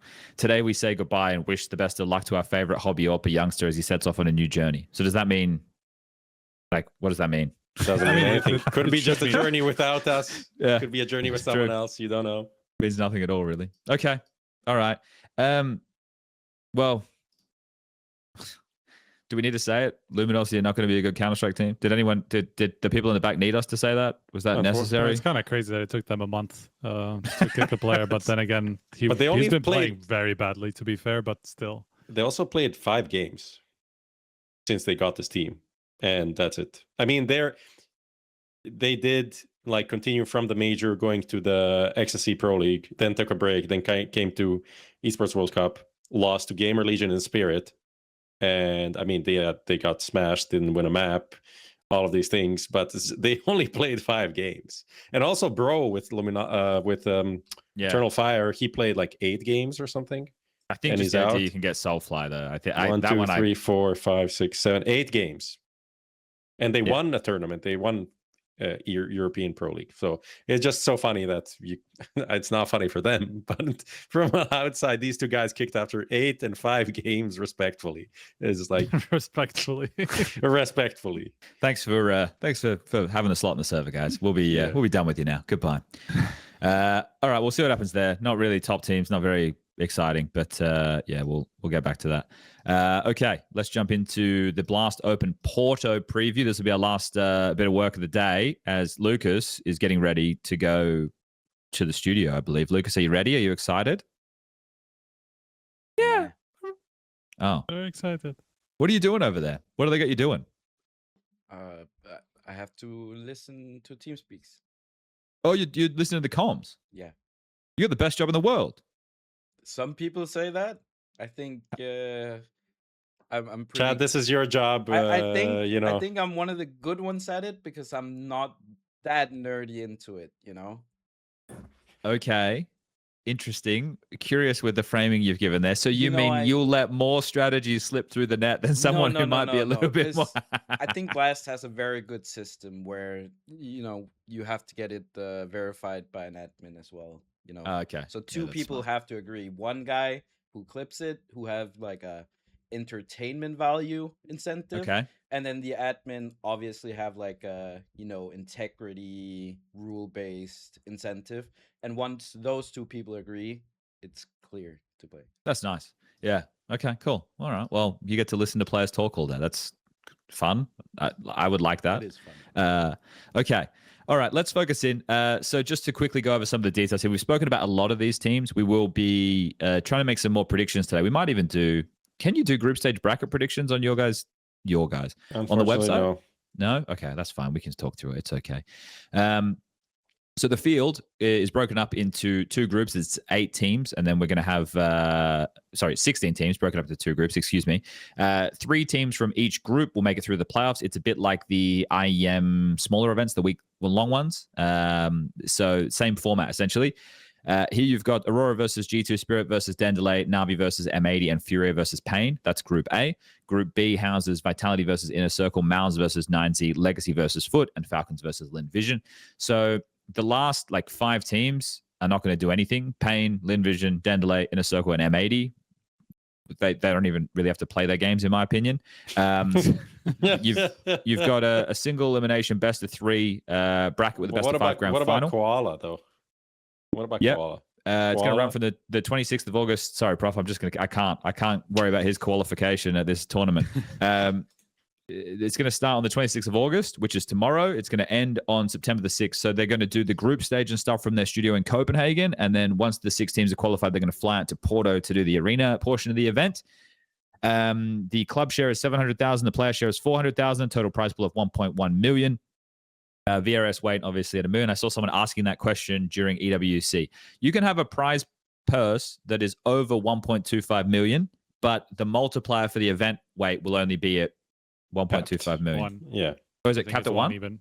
Okay, capped at 1. So yeah, there could be a $10 million prize pool. It just has diminishing returns for the TO in terms of getting max VRS value. But great for a headline. So, you know, if you really have that much money and you want to throw around, go for it. Okay, so what else is interesting about this? Oh, Rugger's going to be there as an analyst. I know that's. I think only for the group stage, just for the group stage. Let's see. Yeah, let's see how that goes. I'm really interested. I hope he does talk like quite candidly, because whether he realizes it or not, this is a good opportunity for him to get, because these coaches, we never hear from them a lot. And for him, he didn't have a successful time in OG or Astralis. So if he's able to drop some real game knowledge here, this could be great for his stocks if he wants to continue being a coach. For sure. Or he could do a good job as an analyst. And then, hey, there's spots for that seeming available. So I'm curious to see what Rugger can bring to this environment. So good luck, Rugger. Okay, going over the field. One of the teams that we didn't talk about was Na'Vi. Do we maybe want to start there, or how do you guys want to go about this conversation about Porto? Right, it's only a couple of days after EWC. Let's highlight the teams that need to do something, and that their results will be like relevant moving forward. And I think that's Na'Vi definitely. After EWC, I think G2 Aurora, they're playing each other. I think they still have a lot to prove. That'd be a really tough one for those. I mean, that third spot, second, third spot in Group A is really interesting. Yeah, because Spirit's there, and they, despite obviously just playing, I think they're gonna make it through. And then there's FURIA in the same group, Na'Vi, Aurora, G2, right? And then M80 trying to do something. I definitely think it's like G2 like crashing out last place. Maybe not last place, but with like maybe one win, I think that would be a very, very bad look for them. I think similarly for Aurora as well. I think they need a bit of a better result after like these changes. I think Aurora, from what I watched at EWC, looks already much more promising than the full Turkish Aurora, because I felt that they were playing a more comprehensive version of Counter-Strike, as opposed to a lot more like with Maja. And we know this from Maja, talking about how he had to play a lot of 4-1. He didn't feel like he had the players for the map control side. Well, now it's that core. So it's going to be interesting to see how much Ash can do in piecing all this together. I will say with the Aurora games I watched, there's this clear aggression from Xantares, Wakadia, and Woxic. They would, instead of when I would expect, you've got that kill, play the number advantage, there's a lot of times they would just surge and look for more, and they would get more. It was quite nice to watch with how aggressive they'd be in certain areas. And it kind of gave me it gave me some faith in this project now, because I was thinking it's just a 6-month slow burn until they can replace a couple of other pieces and maybe get some other more big names. With the way in certain games with how Xantares was playing or how Woxic was playing, there's no reason that I couldn't see this team as a playoff contender. Whether or not it's at this event, because there's only 6 teams in the playoffs, that is probably one where I would start asking that question. But they're definitely a team who I think, with more reps, you can already see the growth in their game. Everybody at EWC had a moment, right? And when I say a moment, I don't just mean like a round. I think they had a game where I was like, okay, they're playing very good Counter-Strike. There's some high-level stuff that we're seeing here. So I'm interested to see the legs of Aurora, if they're able to follow through. With G2's one that got a lot of questioning when Wrinkle joined, right? And people were uncertain about this Wrinkle edition. I don't think EWC did much convincing, unless you guys would disagree. Did EWC do any convincing of Wrinkle? I mean, I think he was better than I expected him to be honest. Just from the... Is that better than Sampaias, or no, better than Wrinkle's form? Just better than Wrinkle's form. Okay. I mean, you could see some of the idea behind why they got Wrinkle, which is, some of these mid rounds where he will like go on the aggressive in like 4v4s, 3v3s, where he just needs to make a move. He will do that. And he was a bit more explosive than like that explosivity that we saw from him that was working in the past and that wasn't working for a long time in the NIP. Like we saw that back. Like he was really happy to go for some of these like multi kills, that you don't really see that much from uppers, like the go on the aggressive, and like he was making it work. So I thought like form wise, he was at least much better than he was in the tournament before. I'm not in Bounty. There you go. But I'm high on G2 still, even though that game against FURIA was a bit. And I for some reason I've been high on G2 since Saw's edition. I like the ideas of how they set up rounds. Like I guess the way I view Counter-Strike might be similar to how their approach to the game is, but even by self-admission, right? It was that Saw interview where they were talking about he said they don't have a natural entry, like MongolZ was a natural entry, whereas nurtz is not.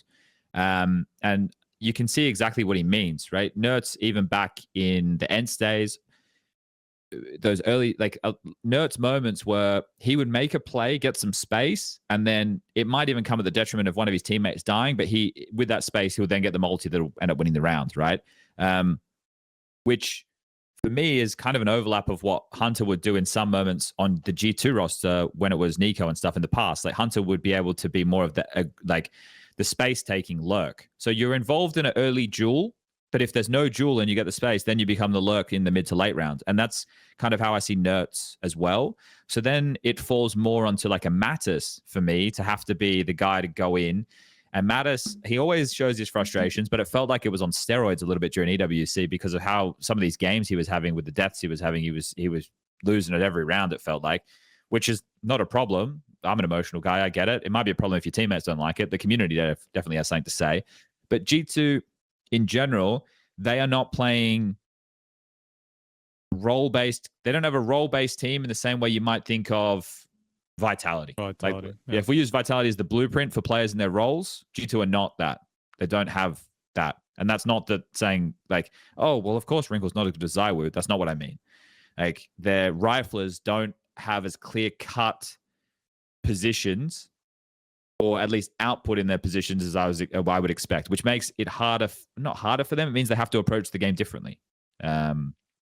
Whether or not, I mean, also the thing that you mentioned about frustrations, I think it ties into like, you wouldn't be, if you're going to be doing these moves and being the aggressive player, kind of going into situations where half the times you're just going to die with no chance, you kind of shouldn't be frustrated.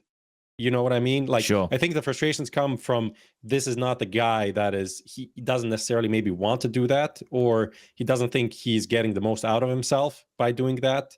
And that's where it kind of goes back into, because obviously back on Fnatic or earlier on G2, he did have more freedom to make plays on his own terms, right? And that's where he was having a better time. So I think that shows. And overall, this Hunter nurtz situation, and I mean the fact that Heavy God is on this team and he's probably the best player from the worst positions.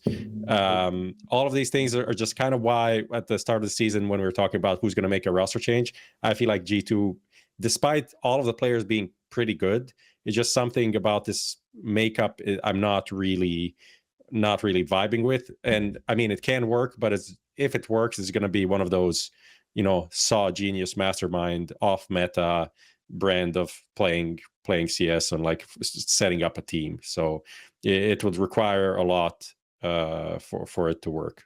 I was actually having this conversation a little bit with some other people during EWC, and one of the things that I started to think with a team like G2, and I also kind of grouped them in with a team like MongolZ maybe to a lesser extent, is it's like jack of all trade teams. Like, other than Heavy God, and obviously you take the AWPers out of this equation, you can bring the in-game leaders into this equation. Who is a specialist in their role in teams like that, like G2 or MongolZ? Or I'm sure there's more, like Gamer Legion is probably another one, right? Like we can probably list a couple of these like international teams where you sit and you go, who's a specialist in their role? Heavy God is obviously the best in his role over like all of these teams, but I also said I feel like he could do everything, so I wouldn't consider him a specialist. But for the argument, I guess let's just say he is. But do you see what I mean? Like everybody kind of has to do everything in these squads, right? There, you need to be. You're not just like MongolZ isn't going to work if they just have PR. Just be like, yo, bro, you're the anchor. It's not going to work. Like we saw the MongolZ during EWC. I'm sorry. I have no idea how they won bounty. I think that just shows you how much we can throw away bounty results. Watching them play during EWC, and this is only judging them by the quality of their Counter-Strike, is terrible. Like, PR gets left on an island, right? Like, Spinks is not with him at all, right? Zelex is young, so I won't even insert him in the conversation, but he gets thrown into positions like long anchor on Dust 2. The core, the trio that still exists, they still get all of their spots. If anything, they get more room now because they're the guys who were there before, so they can even take more room than they did before. I don't know. I was talking about G2, now I'm somehow talking about MongolZ, but I don't know how that team is meant to function. It is just going to be the same as what we've seen from MongolZ, if not worse by like 4 or 5 podium positions or positions in a ranking of it. I don't know, guys. Am I just full on MongolZ hater? Like, it doesn't look good. I didn't watch a lot of the MongolZ games in detail, so I don't know. Can't tell. That's a good way not to have to comment here, Striker. I like what you've done there. Smart man. I didn't even have to talk about him at all. Like, I watched maybe like one full map of MongolZ. It just somehow always ended up the game that I didn't watch. I mean, they didn't really, their games, Lin Vision, wins are Lin Vision, Pair Vision, Gamer Legion. You're not, like, there's like 1 million games going on. So these are not the ones you're tuning into. And then they lost to FUT twice. So, and that's not really... They got smashed by FUT the second time. The greatest. Fucking smashed. I know the first map was close, but yeah, I don't know. I just watch it and I don't see it. I'll be bringing more conclusions on MongolZ. Let's agree. Let's watch MongolZ more detailed during Blast and bring in more insight for all of our MongolZ fans. Okay, all right, fine. We'll do that. We'll get some MongolZ jerseys as well. All 3 of them. All right, let's do some predictions because we got to do this. What are the odds? And then we'll get out of here because we're well over schedule. I apologize to everybody. Okay, Aurora versus G2. I'm gonna say. I kind of want to say Aurora. I'm going to go with Aurora. I kind of want to say Aurora. Same. Okay. So Aurora win that one. Spirit Dendelay. Spirit. We don't have to talk about that one. That's fine. Navi M80. If Navi lose that, like I'm not down on Navi like everybody is. Did you watch the Navi game? The elimination game? Yeah.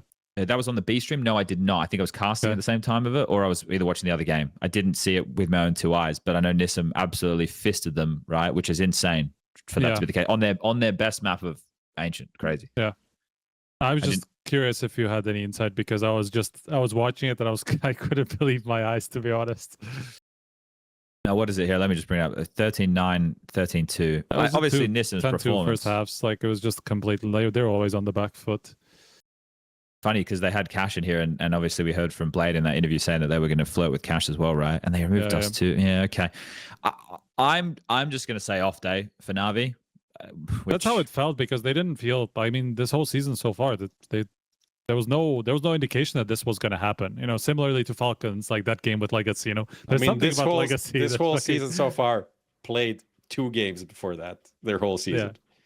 Yeah. Well, yeah, fair enough. I was kind of muddled them with Falcons. I don't know, but their group stage games I felt more confident in, right? So let me just make sure I'm up to snuff here on what it is. 3D Max. Oh, to be fair, they did lose the map to MongolZ, and it was Ancient. Oof. Oh well. Moving on. Just quickly on Darkmaster and Tikuak, they didn't look like they were fish out of water at all. They looked fine. They were just like, oh, okay, we're just playing and we're shooting good and we're playing against good teams. So, see what happens with MongolZ. That's something about MongolZ. Top 15 team. Chill. Oh dear. Furia Pain. Furia, yeah. Okay, so then it gives us Furia Navi and it gives us Spirit Aurora. I'll take Spirit in the top half. I'm going to take Navi over Furia. Probably also, Same. Yeah. Same. And then from the rest... to make it out the lower bracket? To make it, yeah, so we don't need to it's between like Aurora G2 now. Well, let's say Navi. It would be Furia, Aurora G2, Aurora G2 Furia. I'd take Furia. I mean, Aurora got close last time against Furia. I know, but that was such an off day for Yakinda. Yeah, you're right. I couldn't see him having that level of off day again. It should be Furia. So the 3 teams from Group A that we think, off of our very broad and quick predictions without doing any vetoes or anything like that, would be Spirit, Navi, and Furia. Okay? Yeah, I mean, that's pretty good. That's top great. ranking-wise. And this one is more interesting because Vitality... I mean, yeah, take it away, Jay. Let's do it. We got to what are the odds? Right, we got our what are the odds for this week, brought to you all by Stake. This is presented by Stake. What are the odds? We're going to be taking a look at what are the odds Vitality don't make the playoffs. Okay, so this is a big one right here. JL, in case you guys are unawares, is going to be standing in for Mezzi within this tournament. So going to be playing Mezzi's anchor positions and some rotating positions, depending on what map we're talking about. They are playing against Inner Circle, and they're in the same half of the bracket as MongolZ and 9Z. They've had trouble with 9Z in the past. I don't know about MongolZ. That one is a different chat there. So them not making playoffs would mean they'd have to lose in one of those two opening games. They'd either have to lose to Inner Circle in the best of 3, which just seems impossible, I would say. And then they would have to lose to either 9Z or MongolZ to not make the playoffs. So that's how they would avoid the result of not making the playoffs. Yeah, That's where I wanted to go. So I set this one, and I set it because I thought, right, looking at the group and who's in the group, there could have been a chance that, they could lose an upset to a Foot or a Legacy or a Falcon. Well, it's not an upset against the Falcons, but you know what I mean? Like if some crazy results happen, there could be a chance that they didn't make it. But when I look at this top half and I see the way it seems much less Looks very likely. realistic, yeah. So for the Vitality don't play, I'd keep it low in the percentage, but I would still say there's a chance, right? Because you never know what the expectation is of a team with a stand-in. I know this is one of the best teams in the world, but they haven't had the successes as of late. When was the last time Vitality were in a grand final? Atlanta? It's the last time they won it, no? No. Atlanta. Yeah, because they went out semis, 56th or something. So before Fort Worth. Yeah, the last time they were in the top 4 was when they were in Atlanta. Right? No, top 6. That was Fort Worth. When they won Fort Worth was the last time, but they were in the top 4. They went out quarterfinals crazy. Atlanta, quarterfinals Cologne, quarterfinals Esports World Cup, and then Bounty. They went out early. Yeah. Okay. I'm going to go with 25%. It's even on the high side a little bit, but the reason I did set this what are the odds is because for whatever reason I had the inkling of maybe they don't make the playoffs, right? And it's not that I've given up on the team. It's just that I think it's important to be realistic about the state of affairs. They will have been practicing with JL. That's not a doubt. It's just so many things are going on for this team right now that they're juggling outside of people coming in and out of the server, people having children. They're still trying to work out why they're not as good as they were before. And now they're trying to do that with a new guy. So unless he just alleviates the pressure of the mood and they go into this event going, we don't give a fuck if we come last, which I don't know if that's going to be the case, guys, because for Vitality, even though they have what's the last event that they will have, most likely before the major, with their full roster will be EPL. Yep. That is unless, because right now, by what you guys have on the forecast with the VRS invites, I'm just taking a look here. The VRS invite will go out on the 5th of October for Blast Rivals. And right now, the forecast or the prediction would have them not as part of that invite. And that's whether they want to go or not. That's a different argument, right? But that would mean regardless, EPL will be the last event before the major where they have their full roster. And if they are not in stage 3, that means they're going to have, well, I was going to say a shorter break. They're going to have a pretty long break if they're not in Beijing or Hong Kong, aren't they? So it is going to be quite the break. But you don't want to start in stage 2.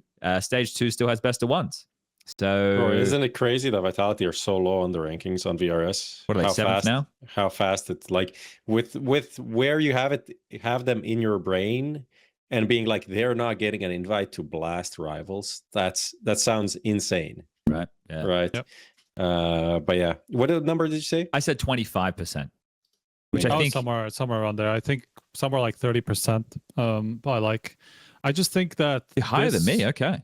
I just think that this change isn't going to be as big of, especially this tournament, isn't going to have as big of an impact as later on in the season where they've been, back and forth, dropping back and forth, people completely in and out. And obviously when Apex goes out, I think that's a much bigger problem for Vitality and how to solve it than Mezzi for JL. I think realistically, if you think about it, I think JL, like 1-for-1, I don't think is an unreasonable replacement for Mezzi at all. Obviously, no practice and all that stuff, but generally position-wise, there are some active positions that Mezzi has that I think JL will like. There are a lot of the passive ones that I think he's used to, and he was also playing on mouse that I think is going to be fine. So I don't think he's realistically going to be super uncomfortable. and it's going to be just a much smaller impact on how the team plays overall. Like, but when he comes in for Apex is the facilitator. He throws all the nades, like all of this stuff. Like everything is built around Apex. He's in everything, right? Like obviously as the in-game leader, most of them would be, but Apex I think is on steroids in that aspect because he facilitates like crazy with nades and like how much damage he gets off all the flashes, like everything. He's so efficient at the facilitator stuff that you can't just come in for him and think you're going to be a one-to-one replacement. But for Mezzy, you absolutely can. And individually, I don't think JL was in a bad spot when he was in MongolZ. I think he was fine. He wasn't like blowing anybody's minds, but Mezzy isn't either for most of the time. Like he's just there to be a good solid fifth piece with the odd game where he takes over, you know, like, but he's not the guy you rely on to bring in the numbers. That's so fair. I really think that Vitality, like realistically, I wouldn't be too surprised if they were in title contention for this event overall, to be honest. Like, of course, you would probably have Spirit Falcons above them. But outside of that, I think Vitality still would be somewhere like close to third place in terms of chances for the title. So I think they're, yeah. Interesting. Okay. Yeah. So we haven't moved the goalposts at all, gentlemen. It is still Spirit, Vitality, Falcons. We haven't moved them at all. I was on this percentage. I started with myself thinking like 50-50, like might as well lose to some of these teams. But then, you know, you have the lower bracket, bounce back. But then in the lower bracket, you might as well get Falcons. So maybe that's not. So maybe it should be higher. But as you know, Striker also put some great points here. I think I'm on like 20% because I just think they'll be pretty motivated for this one after not making the Acre Arena, and also there's gonna be a lot less pressure. They even ropz was talking about it, like the pressure in the team was palpable to do well at EWC. I mean, everything you spoke about, you know, Paris, buses, whatever, and all of this stuff, fanfare going around Vitality in their home country. Obviously, it's gonna create a bit more pressure. And it was also nice to hear that and not being like, oh, pressure doesn't exist, which is fucking annoying because yes, obviously it does.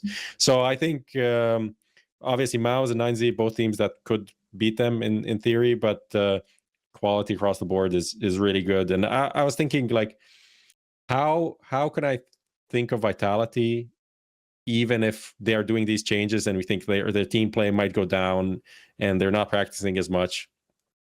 You can just think of them as, you know, Spirit at their worst. Like they still have Donk, they still have ZywOo.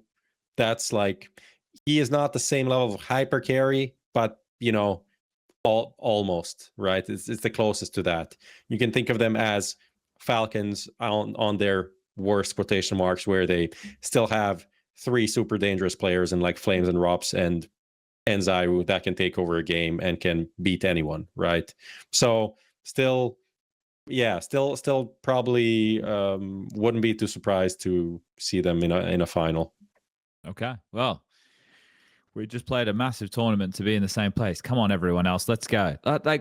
Did we give Foot their flowers? It was like the best setup for us to have like a really good amount of data and like some good insight into all the teams, right? Like format, of course, best of ones early on weren't great, but nobody got that punished by the best of ones. I mean, Spirit ended up going all the way, right? And they were the biggest upsets of that first round. I think the biggest upset happened in the best of threes, right? It's the Vitality bait. Yeah, exactly. Like who else lost in the best of ones that was like notable? No one. Important? I don't think anyone. I think otherwise, like, we didn't know it was more like 60-40 games or anything. Yeah, I don't think any of the favorites. I don't think any of the favorites other than Spirit lost. So yeah, it was as expected to some degree. Yeah, literally nobody, none of the other. So yeah, I mean, realistically, this is the best tournament we could have possibly gotten in terms of where teams stand, right? It's the brackets that obviously that draw. Yeah, I just think MongolZ, like Vitality are still going to be like, it's still going to be tough for Vitality to beat let's say even a MongolZ, or if 9Z comes out of that, I think that could be a really tough match for Vitality. And then if they play like a Foot in the lower game, I think that's very realistic that they could lose that, because just Foot are like so sharp and they will punish you individually, at least, even if not as a team sometimes. So it can be very tough games, and obviously we just saw them like nearly win a tournament, right? So they're in good form. I think it's that's why I went like 30%, like a little bit higher, because I think there's still a really good chance they could lose one of those games for sure. There's a few unlocks here, right? The one that you're talking about with Foot there, like making it to the final and knowing they're close.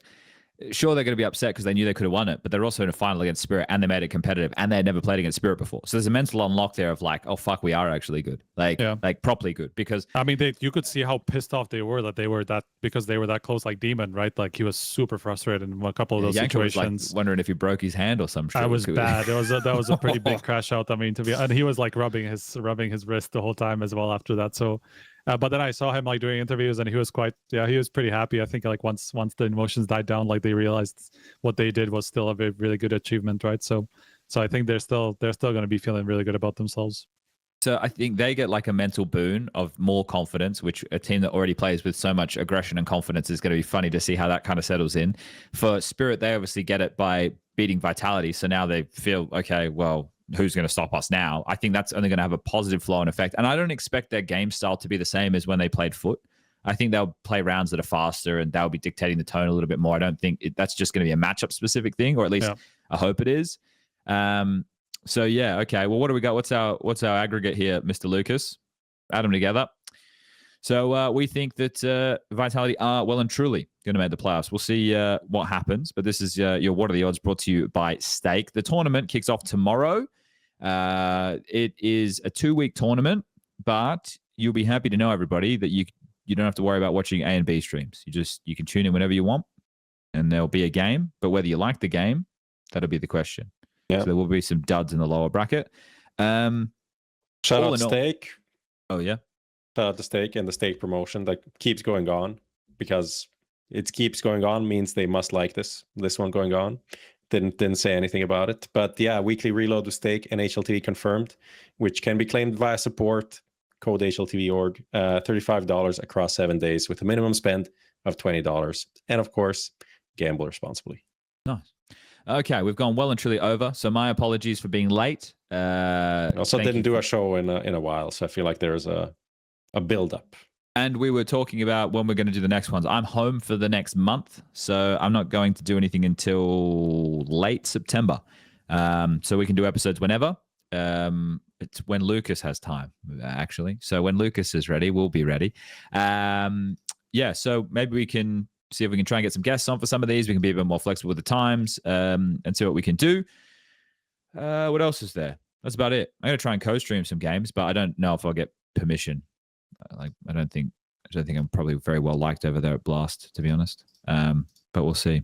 We'll see what we can do. Fine. Lucas will pull some strings. I'll listen to some comms. Okay. All right. Thank you for tuning in, everybody. Again, sorry for being angry at the start. I was mad because I was letting you down. You, the people. I wasn't there in time. All right, let's get out of here. Thank you to Stake. Thank you to skins.com. Goodbye? No, all right. No? Goodbye. Goodbye, everybody.